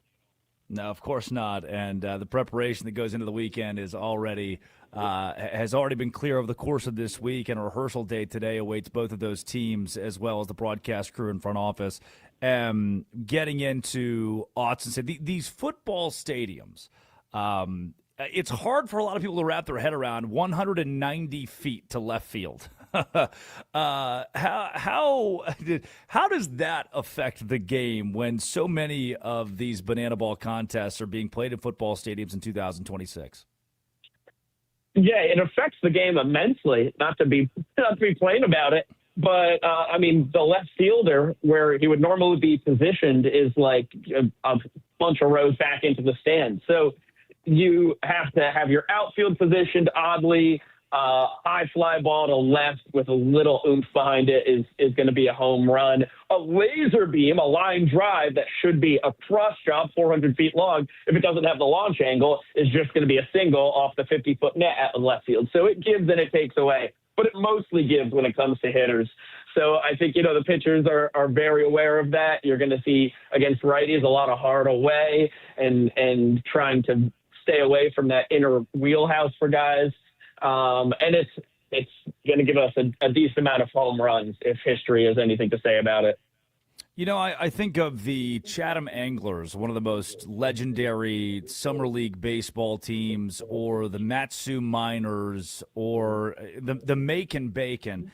And 5-6 years ago, that's what the Savannah Bananas were, a summer league baseball team that the barnstorming hadn't come into the fold entirely yet, outside of a stray game here or there. You mentioned earlier these early world tours that the organization was on.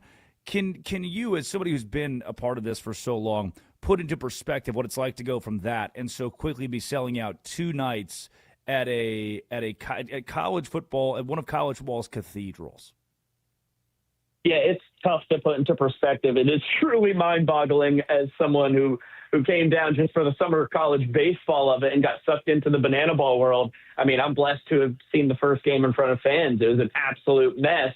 And, folks had fun, but kind of were like, I don't really know what the heck I just saw. From that through being in Montgomery, Alabama, and a 6,500-seat stadium was the craziest thing we'd ever seen in our entire lives. And every milestone, again, along the way, to 15,000 in Indianapolis. We're like, holy crap, how the heck did we do this in 2023? To the Major League Baseball stadiums, and now having games in front of 102,000 and 101,000 at Kyle Field and Neyland Stadium, respectfully, this year, and over 85,000 3 weeks ago in Lincoln, Nebraska. It feels like a fever dream. I pinch myself all the time. it's beyond absurd that this has happened. But also looking back at it, at the people involved in this organization with the leadership of Jesse and Emily Cole and Jared Orton, it also is so clear why it happened. It completely makes sense because they've put it all together. But still, it's been a meteoric rise that has been tough to fathom living through it. Like I said, it's going to be a pleasure to share the booth with you tomorrow on ESPN and on Sunday on ABC. When, where, how should folks be glued to their TV this week to watch more Pico, Scala, and Banana Ball? Oh, my goodness. You're going to want to tune into ESPN 8 p.m. Eastern on Saturday night. It's going to be the rivalry renewed. The original team, Bananas Party Animals. First ever Banana Ball game in Oregon. How can you not get off your Eastern to the TV for that? And in front of 60,000 fans in Austin Stadium in Oregon, that's going to be super cool. And then 4 p.m. Eastern on Sunday, Banana Ball's ABC debut. And the conclusion of a 2-game set with one of these teams, Bananas coming in a half game out of first place. Party Animals just 2 games out of first, sweeping the top team in the sport that seemed like the absolute monster to take down in the Texas Tailgaters. This is exactly what we wanted coming into this weekend in Oregon. It's going to be a legendary weekend of Banana Ball, and you can always watch the sport for free on YouTube, so you can't beat that. It'll be Party Animals YouTube this weekend. He is up with us 4:37 Pacific time. I'm headed to the gym. Pico, Scala, you're a madman. Thanks for your time this morning. Thank you very much. We're right back to being horizontal for me. When we come back, that's your take. It's Banana Ball this weekend, and he hit the nail on the head. Not to make it too personal for me, but the opportunity to call a game on ABC on Sunday is something that, and my parents will be in attendance as well here in Eugene. It's going to be very special. We come back. Let's go from Banana Ball to baseball. The MLB, the collective bargaining agreement, and how we're further than we were 5 months ago from any sort of cohesion between the players and the owners. This is Westwood One Sports and the Westwood One Sports app. This is the Drake Toll Show.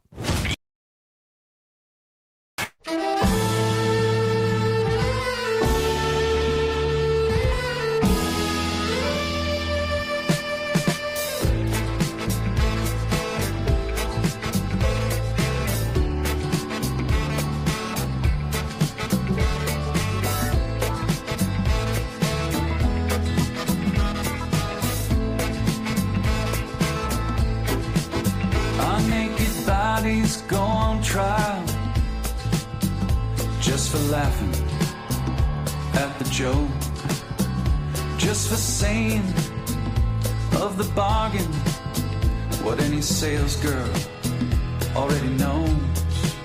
Most of us old men die at the firing line, just waiting for our number to be called.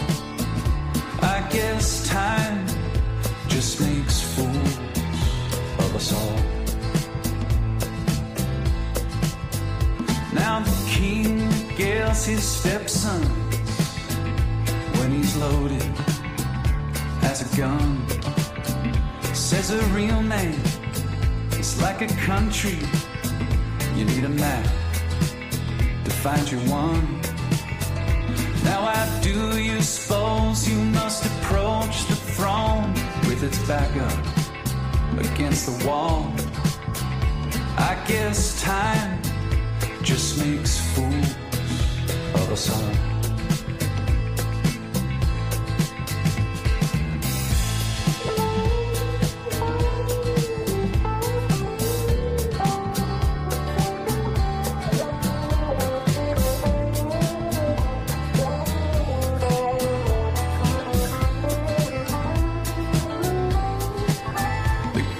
Minds of my generation gladly conscripted in the war of defending any Goliath that would deign darken the door. Now with your genius for picking battles, it's no wonder every helmet is too small. I guess time just makes fools of us all. I guess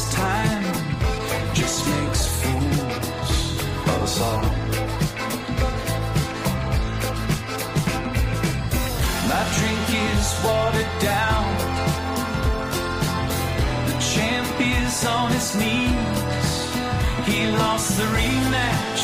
He lost the comeback. He lost for charity. But that's the job. It's what gets the asses in the hall. They came for a beating. And he came to brawl.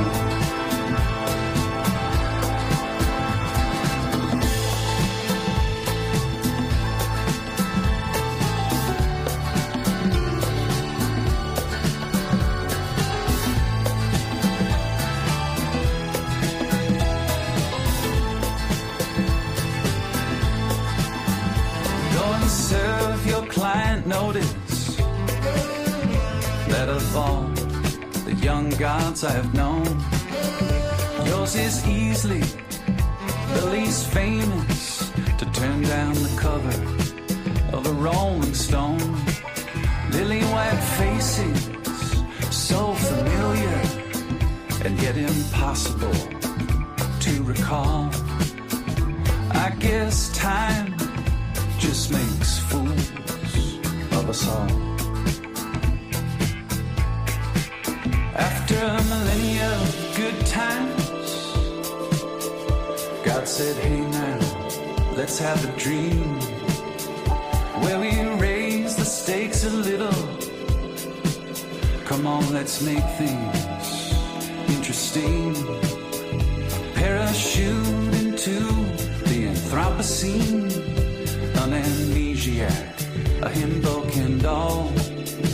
I guess time does make fools of us all.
Okay, you're unmuted. Who's Nice job, muting Laura. me? I think Who's It muting said me? it I wonder literally who's said- muting me. It literally said you cannot unmute this person because they've decided to mute themselves. What? That's exactly what it said. Yeah. Oh, well. Yeah.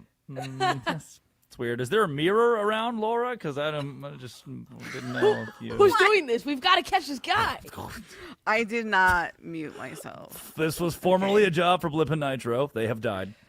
So. Taken out to the pasture. We no longer.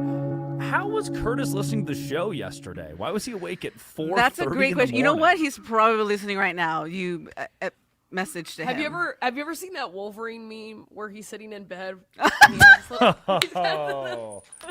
Oh, okay.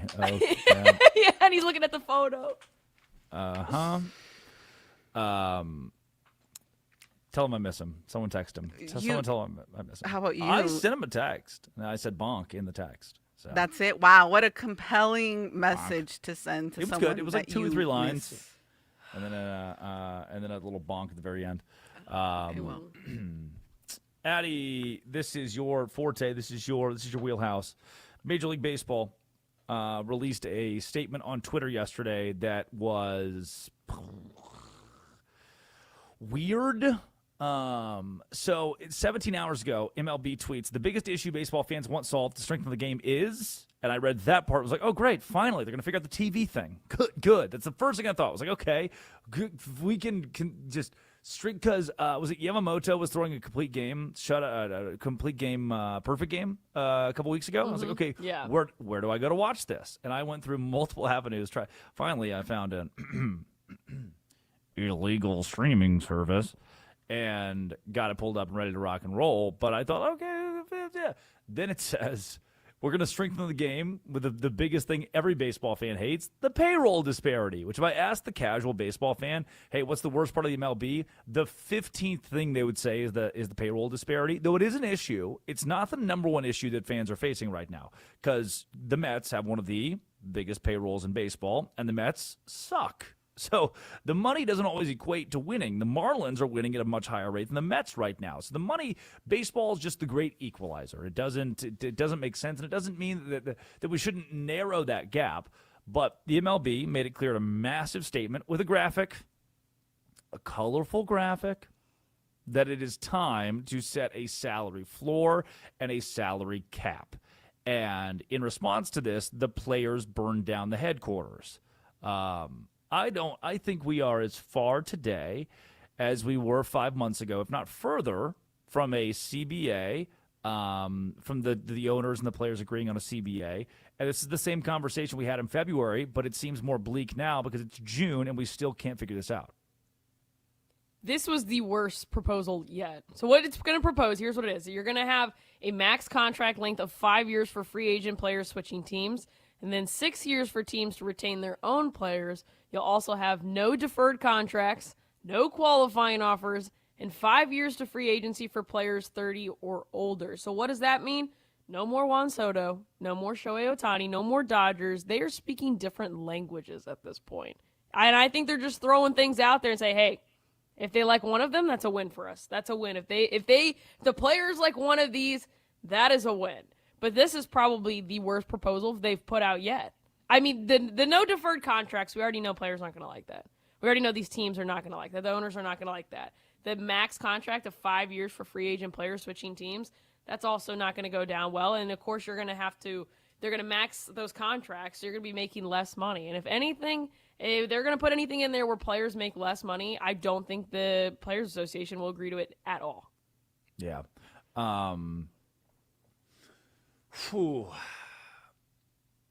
In a vacuum, if we could go back and redo it and do it all over again, which we cannot, by the way, man, do you have the salary cap makes sense? Because the idea that we could just pay anybody whatever we want to pay them, obviously the players love that, but as a fan, in general, as someone who appreciates business, that is the stupidest way you could conduct a professional sports league, is to say, hey, if you're rich, you can pay your team however much you want to. If you're poor, you don't have to. Oh, and by the way, if you're rich, you also don't have to. There's no one's making you pay your team anything at all. That is a recipe for the turmoil that we've been dealing with for decades in Major League Baseball. I think so. You kind of hit it right there. I think you do need a salary floor. I've been saying that. You do need a floor. And I think the deferred contracts thing, I really don't think you need to have deferred contracts. I don't think you should be signing players to these insane deals, these very lucrative deals where you are, hey, they're only going to get paid $1 million this year. But don't worry, 20 years from now, they're going to get paid like $700 million, like something. I know that's an exaggeration. I'm just talking about Juan Soto in particular. There's no need for that. And I want to thank, friend of the show, Steve Phillips, for the Bobby Bonilla deal, because that's kind of what started that. But that's the one that I think that I'm actually okay with. I'm okay with no deferred contracts, but we know the owners aren't going to like that. We know the players aren't going to like that because what? Oh, there's a chance they make less money. Because who's going to be paying a player like the actual $700 million in 5 years? No one's doing that. No one will do that. That's an insane deal. That's an insane contract. It's not as insane as if you have it over 12 years, 11 years, and most of that is deferred. So I don't think the players are going to like this one whatsoever, and it's probably a slap in the face. This one is probably the most egregious. It's the boldest that the MLB has put out, but it just shows how far away they are from one another. And I do think this lockout is going to make 1994 look like a little cakewalk. Don't say that. People who are around in 94 are not happy when you say that because 94 was bad. Who won the 1994 World Series? Me. Yep. It's no one's counting. The points don't matter. The proposal right now, approximately $245 million as a cap, 171 as a floor. If I remember right, the Dodgers are over $400 million their roster. Mm-hmm. So it's a $130 million discrepancy. And the Marlins and other teams who are the low end here are hovering around $70, $80 million for their rosters. So they would have to double their spending on their roster. And the Dodgers would somehow, the Mets and the Dodgers would somehow have to cut $130 some odd million worth of contracts. If we implemented this, which we can't, the players won't. The players will not sign up for a salary cap. There's no way they'd say, hey, cap what I can make. The floor is fine. The cap is not. And I don't think the owners don't like the floor. The players don't like the cap. So nobody's happy with what Major League Baseball is trying to propose to make everybody happy, which is antithetical to making anyone happy.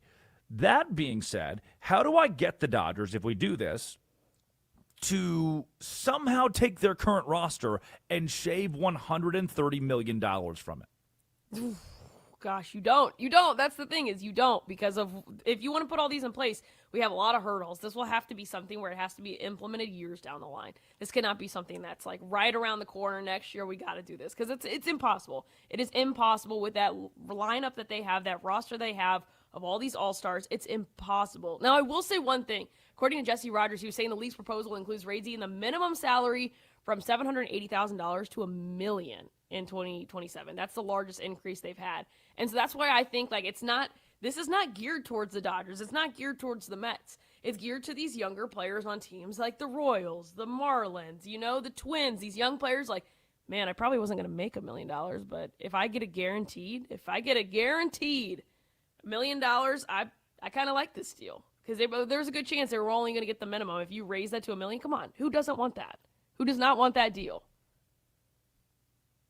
Do you think this would all be solved if we brought Trevor Bauer back?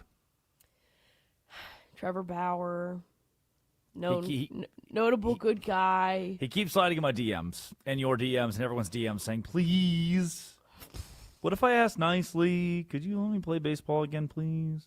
Please. I'm tired of Mexico. I don't want to be in Mexico anymore. But Anibal said no, which is actually really funny, by the way. Major League Baseball is in a spot where the owners disagree with the players disagree with the owners, and if they're looking for a mediator, the great mediator should be Rob Manfred and Major League Baseball, and Major League Baseball cannot get it right. They are making it to where now the players and owners both agree on one thing. We all kind of hate the MLB right now, which is not – that gets us no closer to where we want to be because we cannot play baseball without agreeing on a collective bargaining agreement next year. It has to be by December 1st is when we want this, or at least the first of the year for us to get spring training in on time. Addy Bates produces. Laura Jimenez runs the board. When we come back, it's our Idiots of the Day. It is Westwood One Sports. It's the Westwood One Sports app, 310-840-4910. This is the Drake Toll Show. This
would it turn out right?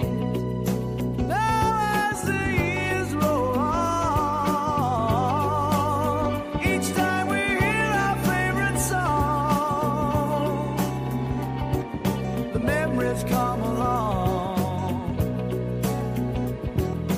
Older times we're missing, spending the hours reminiscing.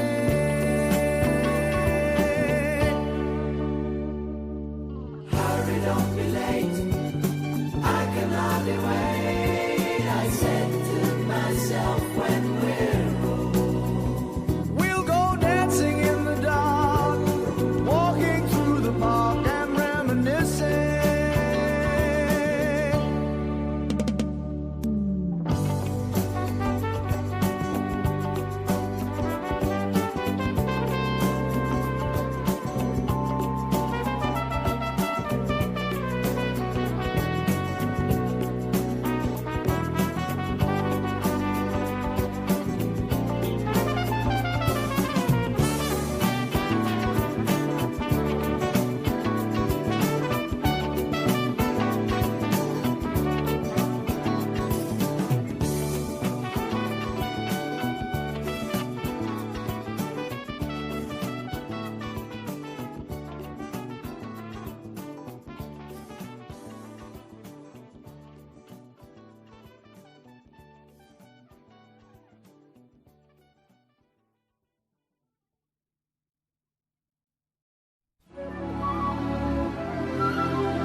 It is the Drake Toll Show. Westwood One Sports, the Westwood One Sports app. Drake Toll with you from the Savannah Bananas organization and Locked On Big 12. We'll see you this weekend. ESPN tomorrow. ABC on Sunday with the Savannah Bananas and the Party Animals from Autzen Stadium in Oregon. I'm in Eugene in a swanky hotel. My family's here. I haven't seen my family since Christmas. This is their third banana ball game ever. They don't really get it. Can you believe that? My father, who got drafted by the Blue Jays, doesn't really understand. I don't get all dancing. I All right, like Dad. Dad C. Toll. All Dad right, C. Dad. Toll seems like a stand-up fellow. My brother, however, who was diagnosed with autism when he was 2.5, 3 years old, he also doesn't really get it. But it's the only place, it's the only confine in the world where he'll allow a mascot to, where he will be, where he can approach a mascot cleanly. I Split. like Brother C. Toll. Yeah. He's like, you know what? I don't really know what's happening. And my sister, who plays college softball at Baylor, also doesn't really understand what's happening. Sister C. Toll. They're all like, okay, all right, great. That guy's shirt's off now. Sweet. Okay, nice. All right. Yeah, there you go. I feel like this is what our big blonde banana boy's up to. This is it. He's made it. I asked that question once a game for the live crowd. You guys, in front of 40,000 people, just, you guys think my parents are proud? It's just a little. You guys think they love me? Which, to be fair, my mom. What's wild too is my mom listens every day to every show. So if I locked on Big 12, she listens to the whole thing. She listens to all of the Drake Toll show, which is pretty impressive and incredible. She reads every comment. She'll respond to hate comments at times. I almost blocked her from my Twitter. It's like, Mom, You can't, I don't read those. You probably shouldn't read the hate comment. Actually, I do sometimes. I get a kick out of it. There are times in my life, about a week or 2 weeks out of the year, where I'm like, you know what? I have enough time. I'll get into a Twitter beef. If it's gonna help me, I see them. I usually see them. If it's going to help me from, well, you've only been a part of one, but that was a fun one. I had a lot of, with the weird guy from Arizona, I had a lot of fun with that one. Yeah, correct. I know. If I saw him in an alley, he wouldn't play fair. I know he wouldn't play fair. I do kind of love how brother C. Toll is a star bowler, sister C. Toll is a star softball player, and then Drake C. Toll is a banana. All he does is host a national radio show. Ooh. No, he's just a banana. Just a banana. Broadcast games on ABC. Whoa, no. Yeah, but brother C. Toll can bowl. He can bowl. He does love to bowl. He already gets extra points in my book for that. Him and his former girlfriend. I'm not gonna say ex. The door is still open. When the window of contention is still open. The championship window between Landon and Bethany. Bethany also loves to bowl. It's a great excuse for them to go on a friend date. I think it was moving too fast for her. You know, it was too much too fast. And he was talking about marriage. To be fair, it wasn't their first date, but he was talking about marriage. He was ready. He is 21. He promised us. He didn't promise, but he was pretty clear that at 21, because for the longest time, he couldn't be around beer. He's like, I can't. Nope. This is just not. It wasn't. You had to be. Got to be 21, and he wasn't 21. So we made it clear, like, Landon, when you're 21, you're going to have a beer. And he was like, yeah, like that's how it goes. I'm 21. And the day he turned 20, like as we got closer and closer, like, Landon, you're almost 21. It's like, I know. And we got week up, and he was like, can't do it. Like, what? Why? I respect him. Gluten. No gluten. I can't do it. He's gluten intolerant. So he's like, I'm not going to be able to do this. I can't have a beer. I'm like, okay, what about he every now and then he gets into, because he loves a good sugary drink. Every now and then he gets into daiquiri mode.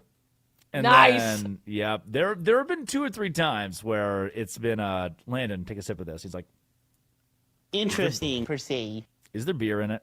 Like, nope. Technically, no beer in this daiquiri. He's probably had a sip of, which, again, perfectly legal, 21 years old. I asked for a margarita. You served me a margarita. He has had a couple daiquiris before. Sips of daiquiris. Proud of them. Lit. I tried. They landed at like 11:30 Pacific time last night, which it's 5 o'clock Pacific time right now, 5:04 and 5:05 in 11 seconds. I really wanted to stay up and say hi to them. They didn't get to the hotel till pushing 1 o'clock, 12:30, 1 o'clock by the time they got the rental car and everything. They're driving the Oregon coast today. I love them. Yeah, their little banana boy has to go rehearse at Autzen Stadium with the Duck. It has a name. I don't remember that. And I was taking shots from the front and the back. I'm going to go rehearse. They're going to drive the coast like 17 miles down the coast and go to all these like seafood spots and whatnot. Oh my gosh. That's awesome. I know. That's what I'm saying. And I've got to go to work today. After this job, I have to go to my other job.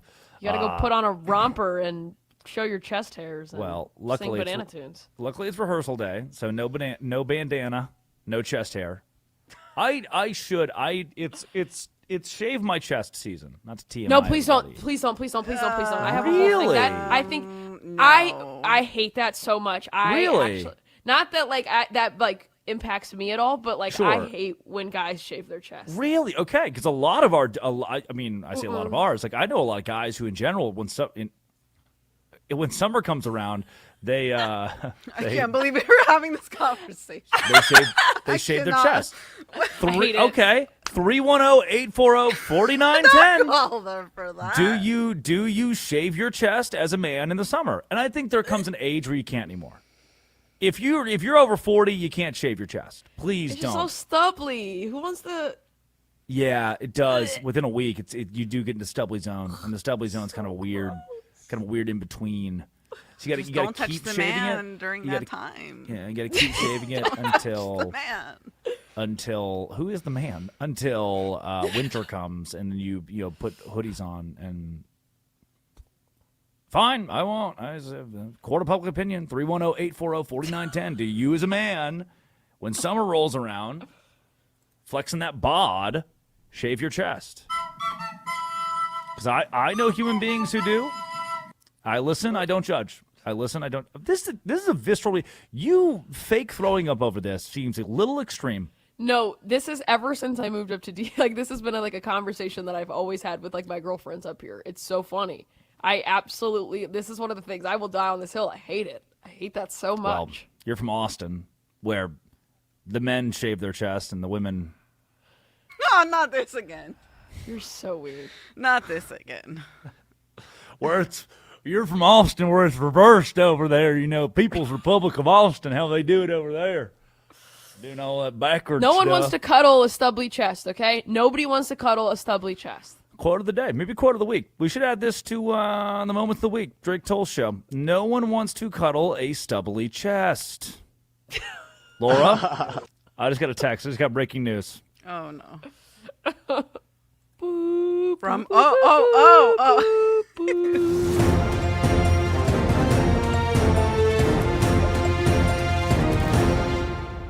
Per Adam Schefter, no one wants to cuddle a stubbly chest. What are we doing? What's going on? I'm waiting. What's going on? It's good. It's a great segue into our. Okay, so Laura, let's do this in real time. So the idiot of the day plays a idiot of the day, and then once that clears, that's where you hit the bed. Because that way it can drive Addie up a wall and it sends her right. It makes it very clear when it goes boom, boom, boom, boom. Okay, guys, let's do this. You ready? You ready? Idiot of the day. Oh no, we're so back. We're so back. It is infuriating. It is the worst song of all time. Did you say it was our boss that wanted this? He wanted something silly with trombones and tubas. This is the Drake Toll Show. On Westwood, do you have the Westwood One Sports. He doesn't sound like that. This is the Drake Toll Show on Westwood One Sports. Here's Drake Toll. Why is he inside of a bucket? Who put a bucket on his head? He's got a great voice. That's Curtis. They made Curtis do that. First idiot of the day. The American people? Well, you know what? We got a dish. We did this. We brought this on ourselves. I'm not even going to preface this. Just roll tape. Sort of keying off of that, you title the chapter "More Money, More Problems." Why does more money sometimes cause more problems? Well, I'm a millennial, and so I believe that's the wisdom of the great Christian theologian P. Diddy, who, as we found out in the last couple of years, is very much not a Christian or a theologian. But see, I'm going to get in trouble for all kinds of things. That'll be one of them. That will be an attack at some point in the future. But okay, so again, to set the stage here. He just completely derailed himself. Okay, I can't. I need to. He realized immediately after he shouted out P. Diddy. He's like, oh, I forgot. I can't do that. That was the vice president. Also not P. Diddy. That was my thing. I'm like, yeah. It's not a P. Diddy quote. He just it's the notorious P.I.G. Making an excuse to slip a little P. Diddy reference in there. This comes after he said Watergate. You mean that little thing? We're doing that every day. Which sounds like a joke, but not a joke. He kind of did say that at the same event yesterday. But good stuff wears for him to be like, this is gonna come back and bite me, isn't it? I'm having a bad day, aren't I? Like, he just got all the money with that one. Idiot of the day. This is one of my favorite videos I have ever scrolled across, like fan videos. This should go down to the Fan Rant Hall of Fame. It's a Hornets fan and his buddy head out the window of his car ranting about LaMelo being traded to the Minnesota Timberwolves. LaMelo Ball, man. Trade LaMelo Ball from the Hornets. That's like y'all traded Michael Jordan off Chicago Bulls. Y'all already didn't give us Kobe Bryant. Y'all keep messing up team chemistry. He was the highest on the team. He brought us a lot of ticket sales. He made the most points on the team. It was nobody else better than him. He made it beautiful to watch. I swear, he made it great to watch. He made us want to come in. Man, look at my man on side of the building. Look. Now they got to take them all. Man, it's crazy. Why would y'all trade LaMelo? Bring back LaMelo, reverse the trade. Tell him reverse the trade, man. He said, he made it fun to watch. It's just, that's a great little bit from the guy in the passenger seat. LaMelo has been traded to the Timberwolves. This is not a move to win. This is just a move to trade LaMelo to the Timberwolves. I don't. This doesn't do anything positive, really, for the White. It gives you a couple draft picks later on. They should trade for Trevor Bauer. Come on, guys, please. Somebody please sign Trevor Bauer. Or please. I promise I can be good. I'll throw really hard. He's not a PR nightmare. He didn't do anything. Guys. Guys, come on. I did not have sexual relations. Come on, sign Trevor Bauer. Idiot of the day. The WNBA. Yep, former WNBA player Stacey Dales weighs in on the no call on Caitlin Clark in Wednesday's Mercury Fever game, saying this: the moment was a pivotal moment in Caitlin Clark's season and career. It's time the league takes notice and adjusts. It impacts the franchise.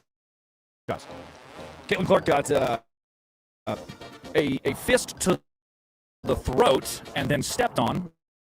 There was no foul call. The WNBA would go on to review this and overturn it, and they got it right in post. But in the middle of the action on the court, where the referees were like, nah, that's fine, let's slide. Where the NBA coddles its stars, where Major League Baseball coddles its stars, where the NFL promotes Patrick Mahomes, the WNBA says, hey, Caitlin Clark, we get that you brought the most PR that women's basketball at the college ranks has ever seen before. But when you get here, we don't care. We don't care.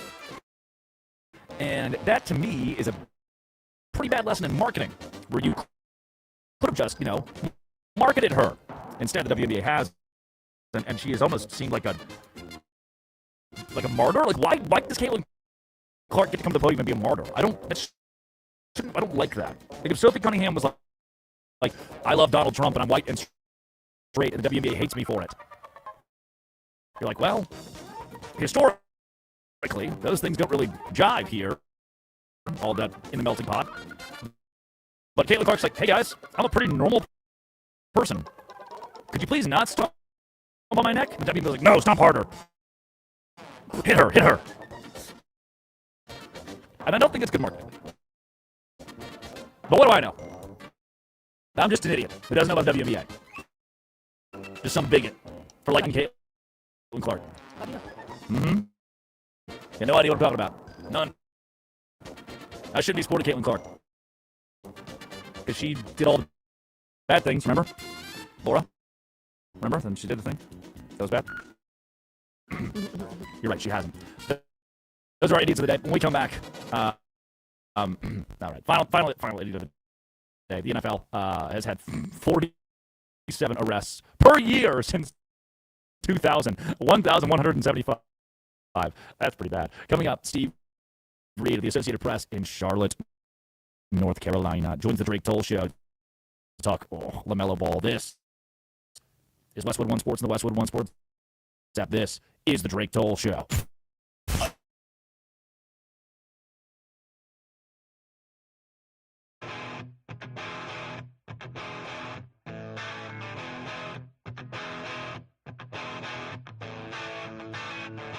Make up your mind. Decide to walk with me around the lake tonight. Around the lake tonight. By my side.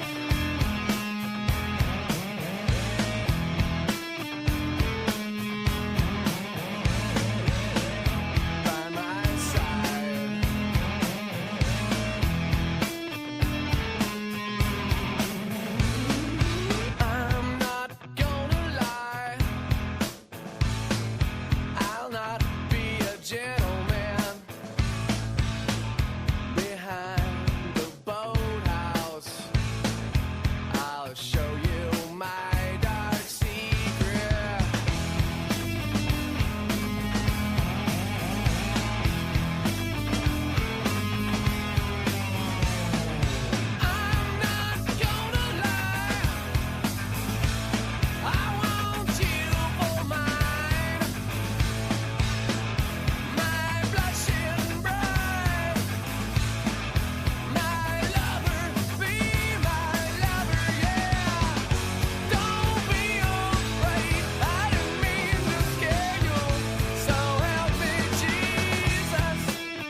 soft skin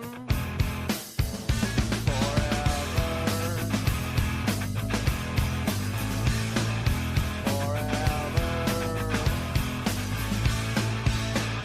Make up your mind. Make up your mind, and I'll promise you I will treat you well, my sweet angel. So help me, Jesus.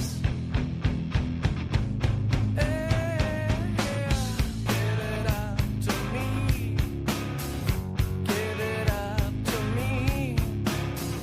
Do you wanna be my angel? Give it up to me. Give it up to me. Do you wanna be my angel? Give it up to me. Give it up to me. Do you wanna be my angel? So help me.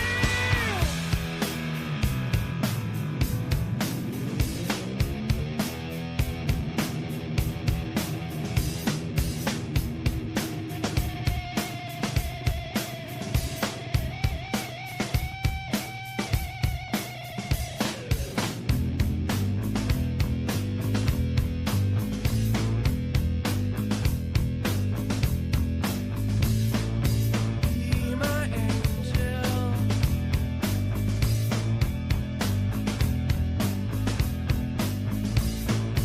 Be my angel.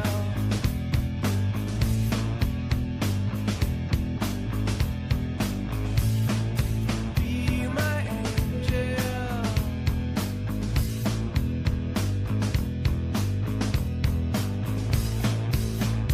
Do you wanna die?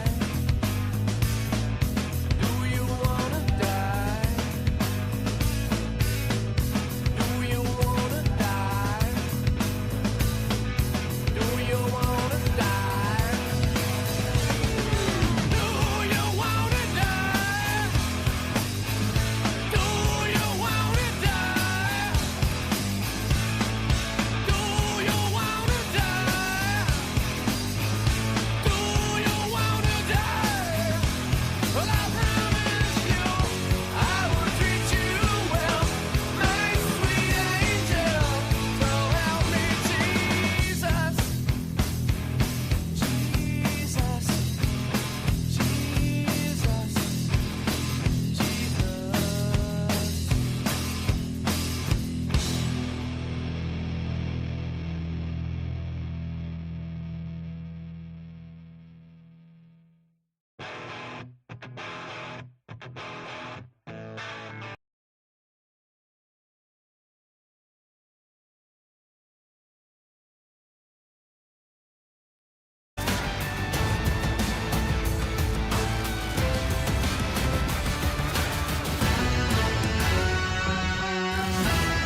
Drums keep pounding a rhythm to the brain.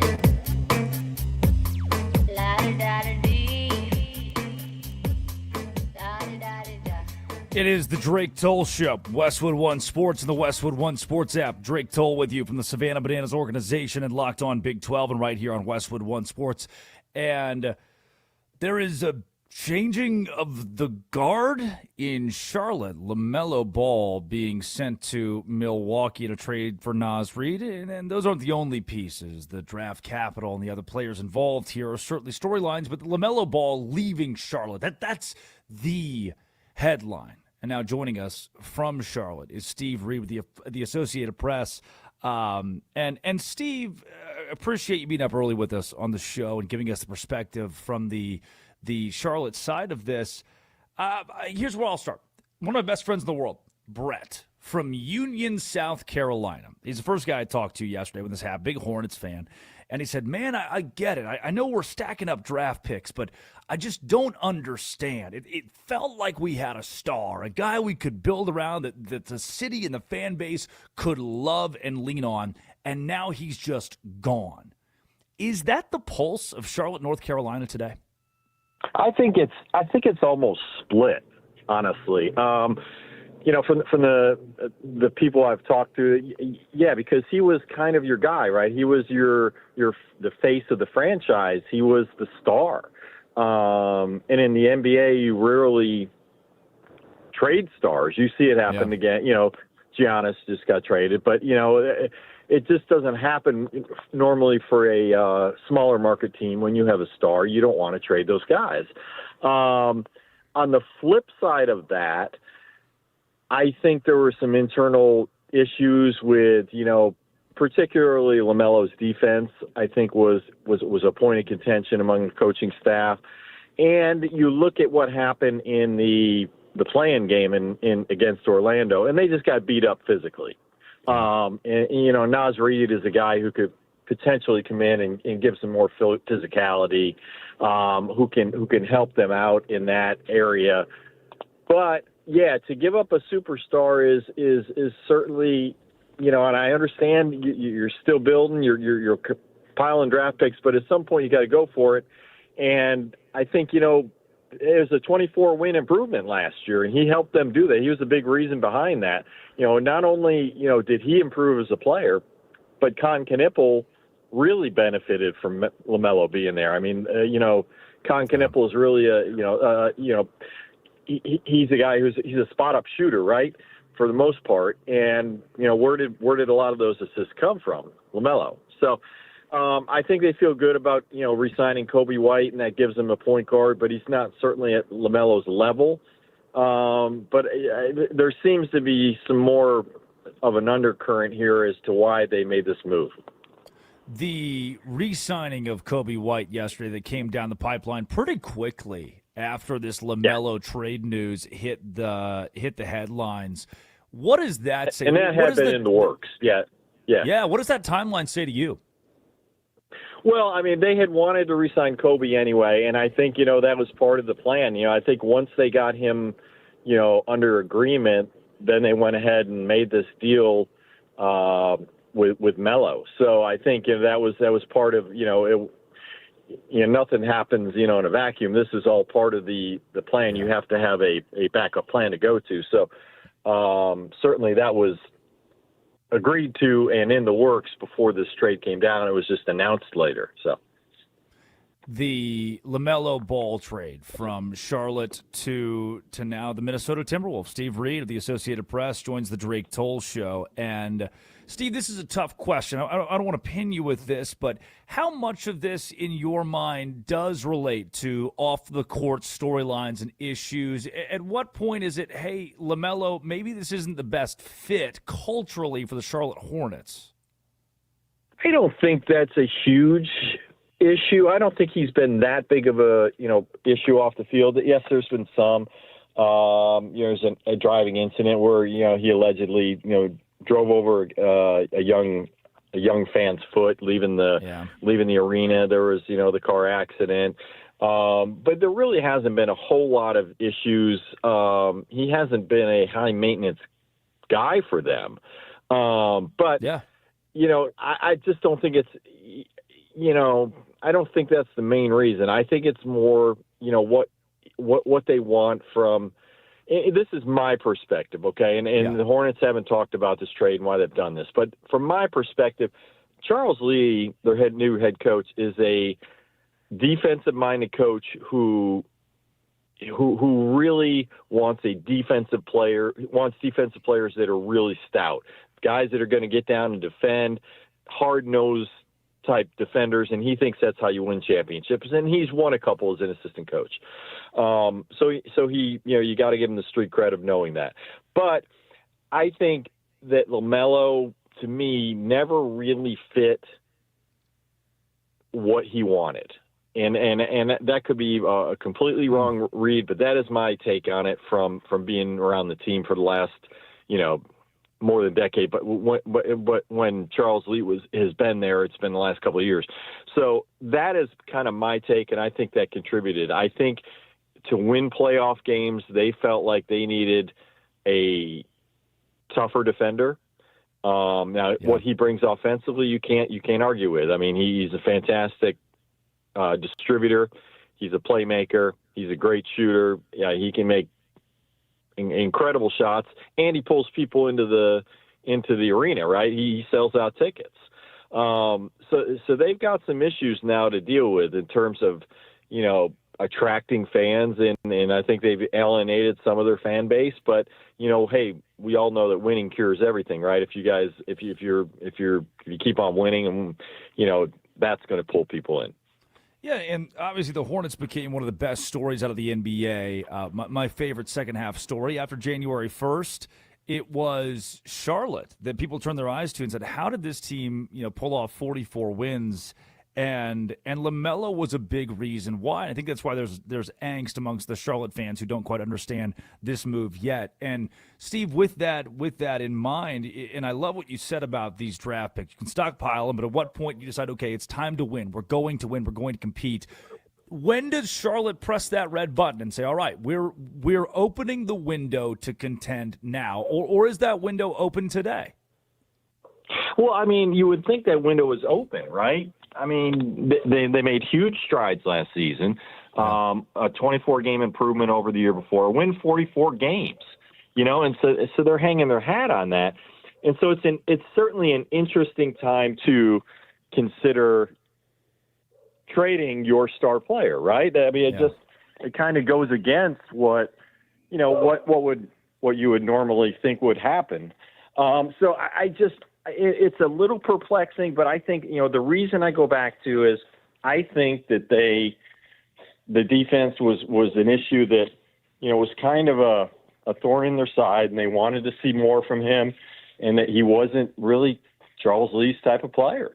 In the end, otherwise, why would you trade your franchise? There has to be a reason why you would trade the face of your franchise, a guy who's your best player.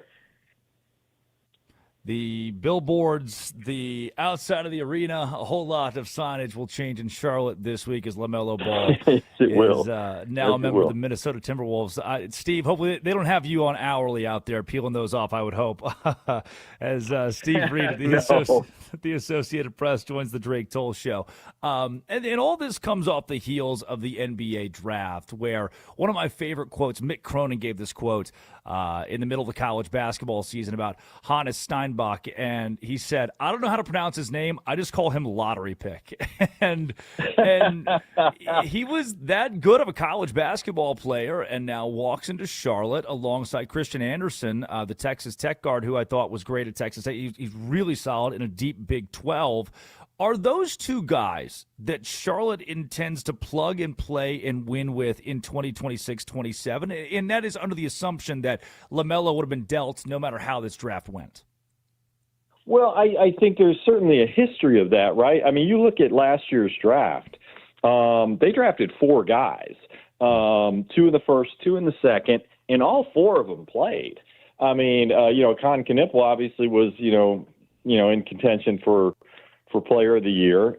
Sion James gave him something. Liam McNeely played, and then Ryan Kolkbrenner, their other first round pick. He was a starter for a good portion of the season. So, I think they're going to play. Now, once you start playing all those young guys, there's only so much playing time to go around, right? So at some point you get, backlogged with draft picks. So we'll see how these guys work out. Anderson's an intriguing pick. He's a really good shooter. They're going to need some more shooting now that LaMelo's gone. But obviously Con Knipple is there. Brandon Miller's a good shooter. But I think you'll see him into the rotation. And Hannes, they need a physical big, and he gives them a little bit more size in the front court. So we'll see what happens there. But I think a lot of it depends on how these guys perform in training camp, how they fit into the rotation. But those two guys, one of the benefits they got of drafting those two guys is they play together. There's some built-in chemistry there. They both, played on this under-19 team that did really well. And the German under-19 team, and so they're real familiar with each other. So you put those two in a starting lineup together, maybe in that second team rotation, and you've got some built-in chemistry. So that always helps. Steve Reid of the AP joining the Drake Toll Show on Westwood One Sports. And Steve, I get fired if I don't ask one NFL question per guest, so obligatory here. Forgive me, but it sounds odd to say kings of the NFC South after a season that was below 500, but the Carolina Panthers are kings of the NFC South.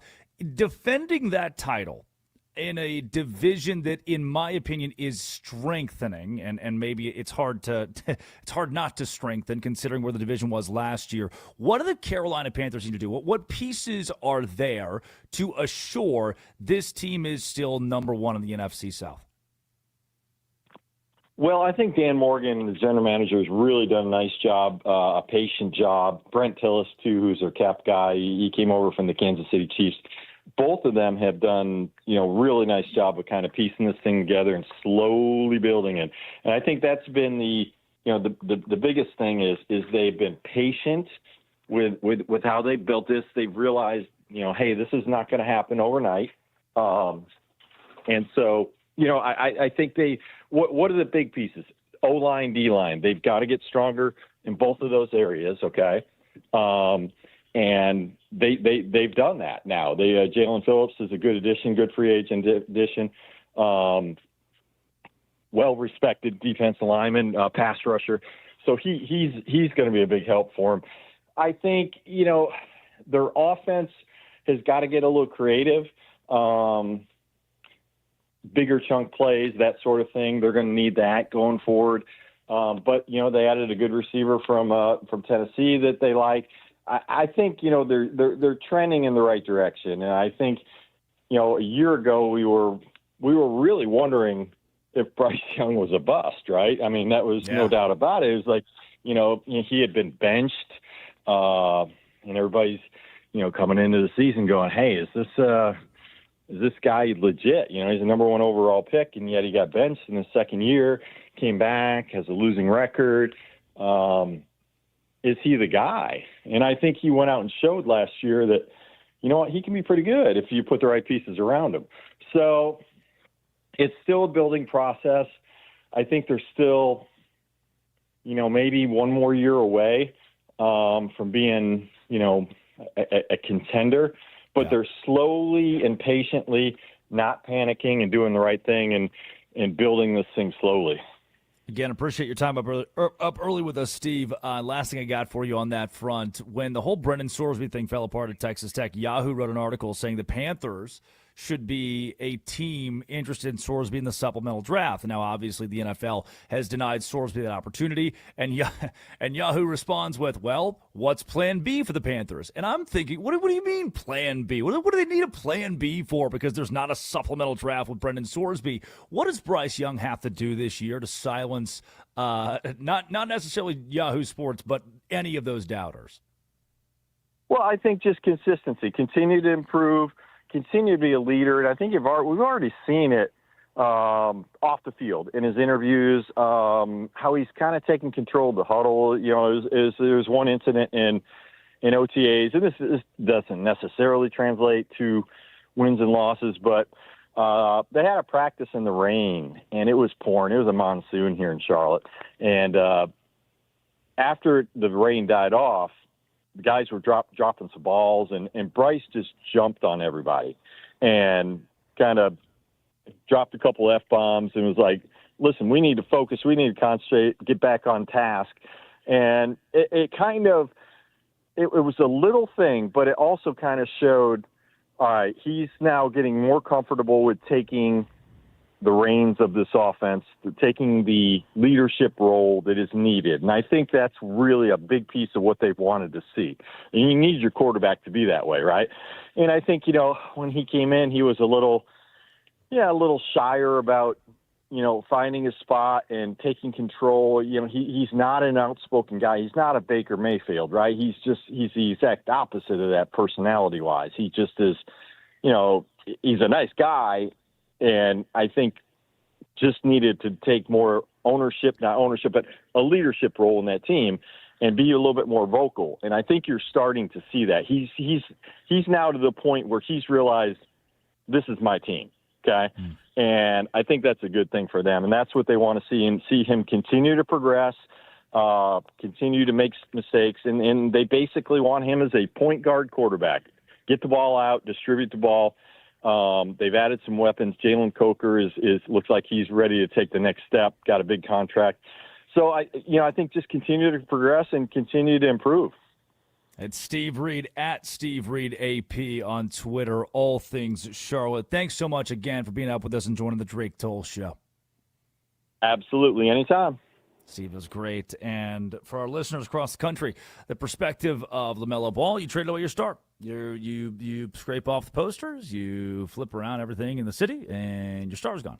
But does this mean that you can compete in a couple of years as the draft picks pile up? You hope so. If you're a Charlotte fan, you certainly hope so. That's the goal here. When we come back, the United States lost a World Cup match. Is the sky falling? And we'll give you the best moments of the week from the Drake Toll Show. Drake Toll Show this week.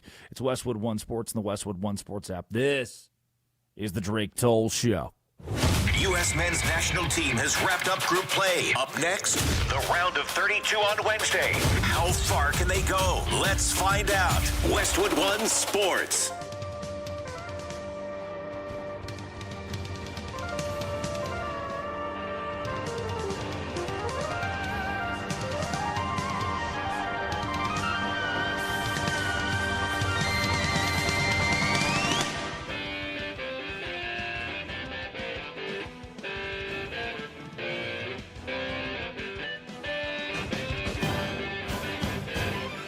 At the tone, the broadcast will begin in 4 minutes, 30 seconds.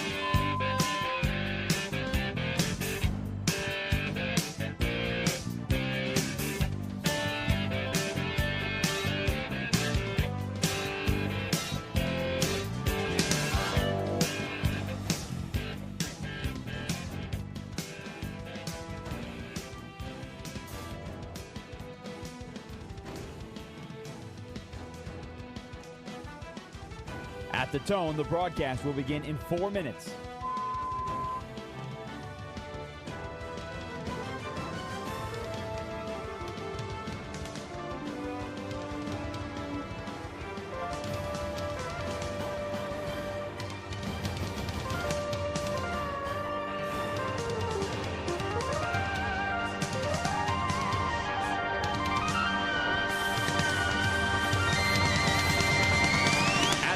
The broadcast will begin in 3 minutes and 30 seconds.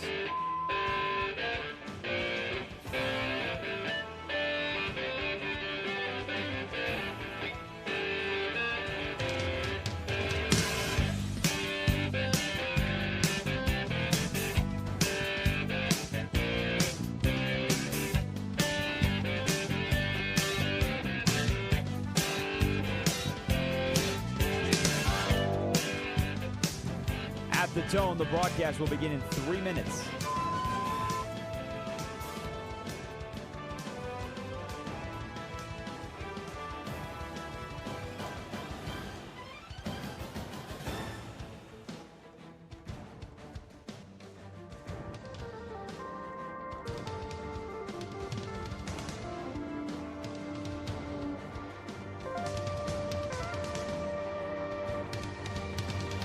At the tone, the broadcast will begin in 2 minutes, 30 seconds.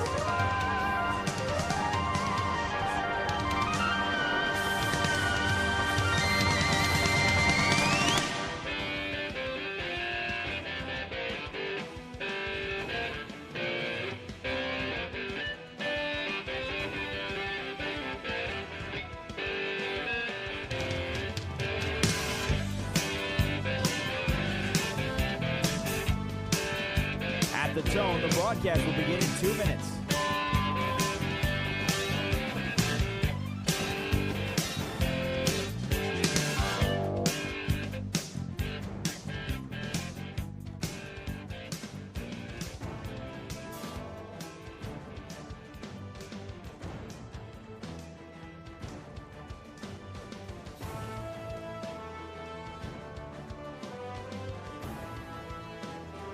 At the tone, the broadcast will begin in 1 minute, 30 seconds.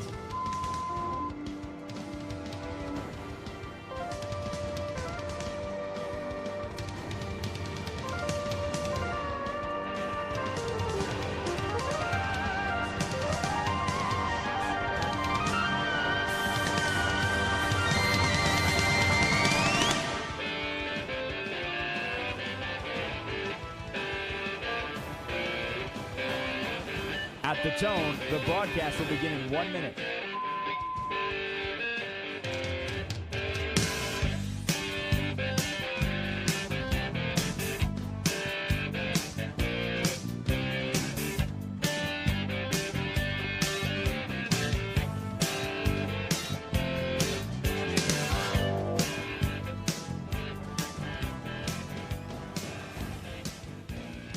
Stations, this is your final time check. At the tone, the broadcast will begin in 30 seconds.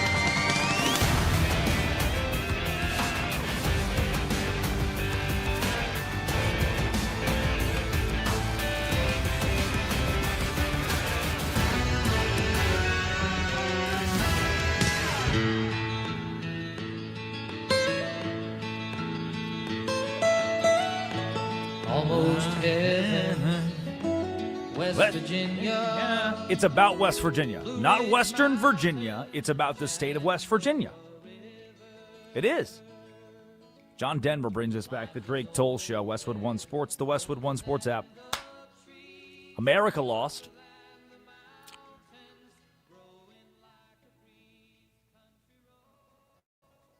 I should be more. The United States of America lost. Sorry. But it doesn't matter. You win your group, you could do whatever you wanted yesterday. America, the United States, just kind of do whatever they wanted. USA falls to Turkey 3-2. Guess what? Bye, Turkey.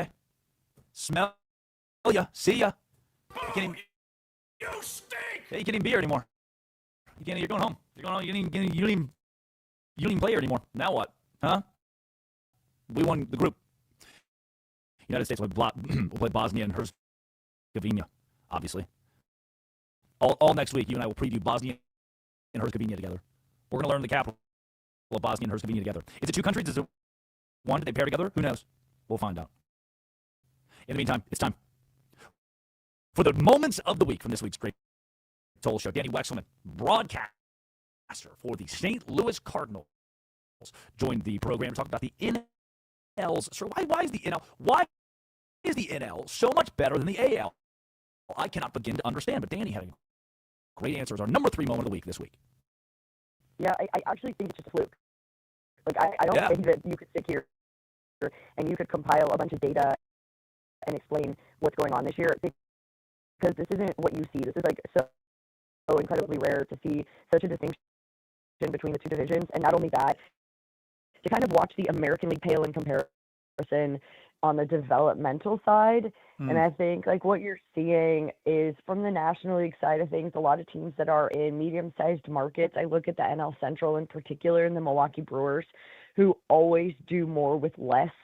They always make lemonade out of lemons. And what they do exceptionally well is invest in their R&D, their research and development. They have manpower. They make sure they have the latest information and technology. People don't realize like the game evolves in the middle of the season. Teams can acquire new technology, but they have to have the manpower. And so I think what you see on the National League side are teams that have that and also understand that they don't have the money. They don't have the resources necessarily that some of the teams on the coasts do and teams with larger payrolls do. And so like I think development, which sounds kind of lame, but is the reason that those teams in particular on the National League side are thriving right now. They took a page out of the Tampa Bay Rays playbook and they applied it to their own teams and understood that, hey, we got to squeeze the most out of every single guy. So we need to make sure in the minor leagues, we're arming them with every possible tool. So when they come up, not only do they assimilate to what we're already doing, right? There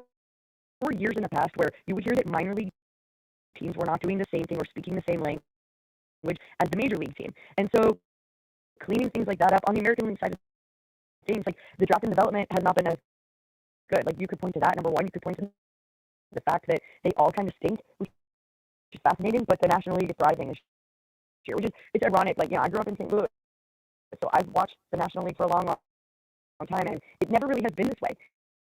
But I think you're just seeing like a wave of teams understand how they need to be better marginally to compete with larger payrolls, and they're doing it, and it's fun to watch, and it's names that you're not paying enough attention to. And guarantee if you look around the National League as a whole, especially go look at the Washington Nationals and look at the names on that team, right? That's a quote-unquote rebuilding year for them. They're ahead of schedule. That's a phrase that's a great phrase that you use. Like you could look at them as well. So I think I love it. I mean, it's a ton of fun to watch. It's probably not fun if you're an American League fan or your team is in the AL right now. But look at teams who are spending in the developmental phases and draft.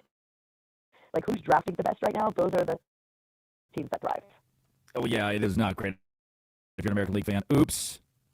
Yeah. Well, the NL has soared in 2026 in Major League Baseball. Number 2 moment of the week, Braden Vahoka, the NFL vet, former LSU Tiger national champion with Joe Burrow at the helm. On the Brendan Sorsby situation, when Sorsby was caught gambling and now cannot play at Texas Tech. Braden? You know, the good part of me is going to say he shouldn't have gambled on his team. He shouldn't have gambled himself. The supplemental draft was the right thing. However, I'm going to play devil's advocate here for a little bit. With the way the NCAA is going and what you see now in the state of NIL, in the state of there's players that have been playing for the last 8 years, 7 years in college, you cannot expect the unexpected to be not normal, is what I'm trying to say. When you have a quarterback like Trinidad Chambliss, who he is fighting for another year of eligibility, he has to go to court. He has to go to legislature. Yes, it is not gambling. I understand that. Yeah. But it is also not normal, right, to go and keep fighting for another year of playing among the courts. Like, hey, once your eligibility is done, back in my day when I played, guys who would only fight for another year of eligibility were the guys who got hurt, right? They were trying to fight for another year of playing time because of injury. Maybe they got hurt after the 4th game, their freshman or sophomore year, right? They don't want it counted against them. Those were the guys that fought for it. But with the state of the NCAA now and the rules with Brendan Sorsby, when I first heard it a couple weeks back and I first saw all the judges ruled that he was eligible to play this year and that they pushed the court date back after the college season, man, I was just like, you know what, I'm not surprised. Because the NCAA has become a can of worms, and it's a rabbit hole that once you get in, it just gets deeper and deeper and deeper, and you have no type of, there's just no order in college football right now. So when you see a guy like Brendan Sorsby, when you see a kid like Trinidad Chambliss, like, what else do you expect? You know what I mean? Like, at this point, we've opened up a can of worms that we cannot contain. College football has been thrown into complete chaos. Brendan Sorsby in the middle of the latest. Now, our moment of the week, Brian Bush, the voice of the Michigan Wolverine basketball team, on Dusty May leaving. It's definitely sadness. I think most people realize that if Dusty May was going to go from taking FAU to a Final Four and then building Michigan from 8-24 to 37-3 in 24 months, like, that's insane. I don't care what program you're at. The build that he did in 2 years was remarkable. I think there was an understanding that the NBA might come calling, and that'd be a good problem to have, and it still is. Michigan won a championship. That will remain forever. But yeah, there's definitely big-time sadness because of what's to come. The comp I've heard and read is, Michigan fans got to see him build a national championship team, but didn't really get a chance to see him build what could be a powerhouse dynasty-like program. It doesn't guarantee anything, right? Like, the odds are so against any team getting back to a Final Four because it's really hard. But just with how Dusty approaches things and his mindset and his uniqueness, I'm most bummed and saddened that we don't get a chance to see it, because looking ahead to this year, I thought they were going to be really unique and going from one of the best front courts in the country to maybe the best back court in the country. I was excited to see how those puzzle pieces would fit together, but obviously so were the Dallas Mavericks, and they were aggressive, assertive, and they found a way to bring Dusty to Dallas. That's Brian Bush, the voice of the Michigan Wolverines, with our moment of the week. The man who joined the show the day after the Michigan head coach left the fold to be the new head coach of the Dallas Mavericks. That is, we'll see if it works. It hasn't worked for anybody else. Moving college coaches into the pro ranks, but Dallas is going to try it with Dusty May, who won the national championship last year at Michigan. It is Friday. Monday, John Lund will be with you on the John Lund Show. I'll be back with you on Tuesday. Get red eye flight. Go to Midland, Texas. No, I'm going to Boston. I'm going to Cape Cod, Hyannis. Start our first pitch. Yeah! Harbor Hawks, Cape Cod Baseball League. Addy Bates produces. Lauren Jimenez runs the board. Thanks for a great week, guys. Thanks to Arnold Williams, Bruce Gilbert, Colin Jones, and Ryman McGuire for giving me a job. They're my bosses. You better, you bet. It's coming up. This has been always will be Westwood One Sports and the Drake Toll Show. Touch yourself. This is West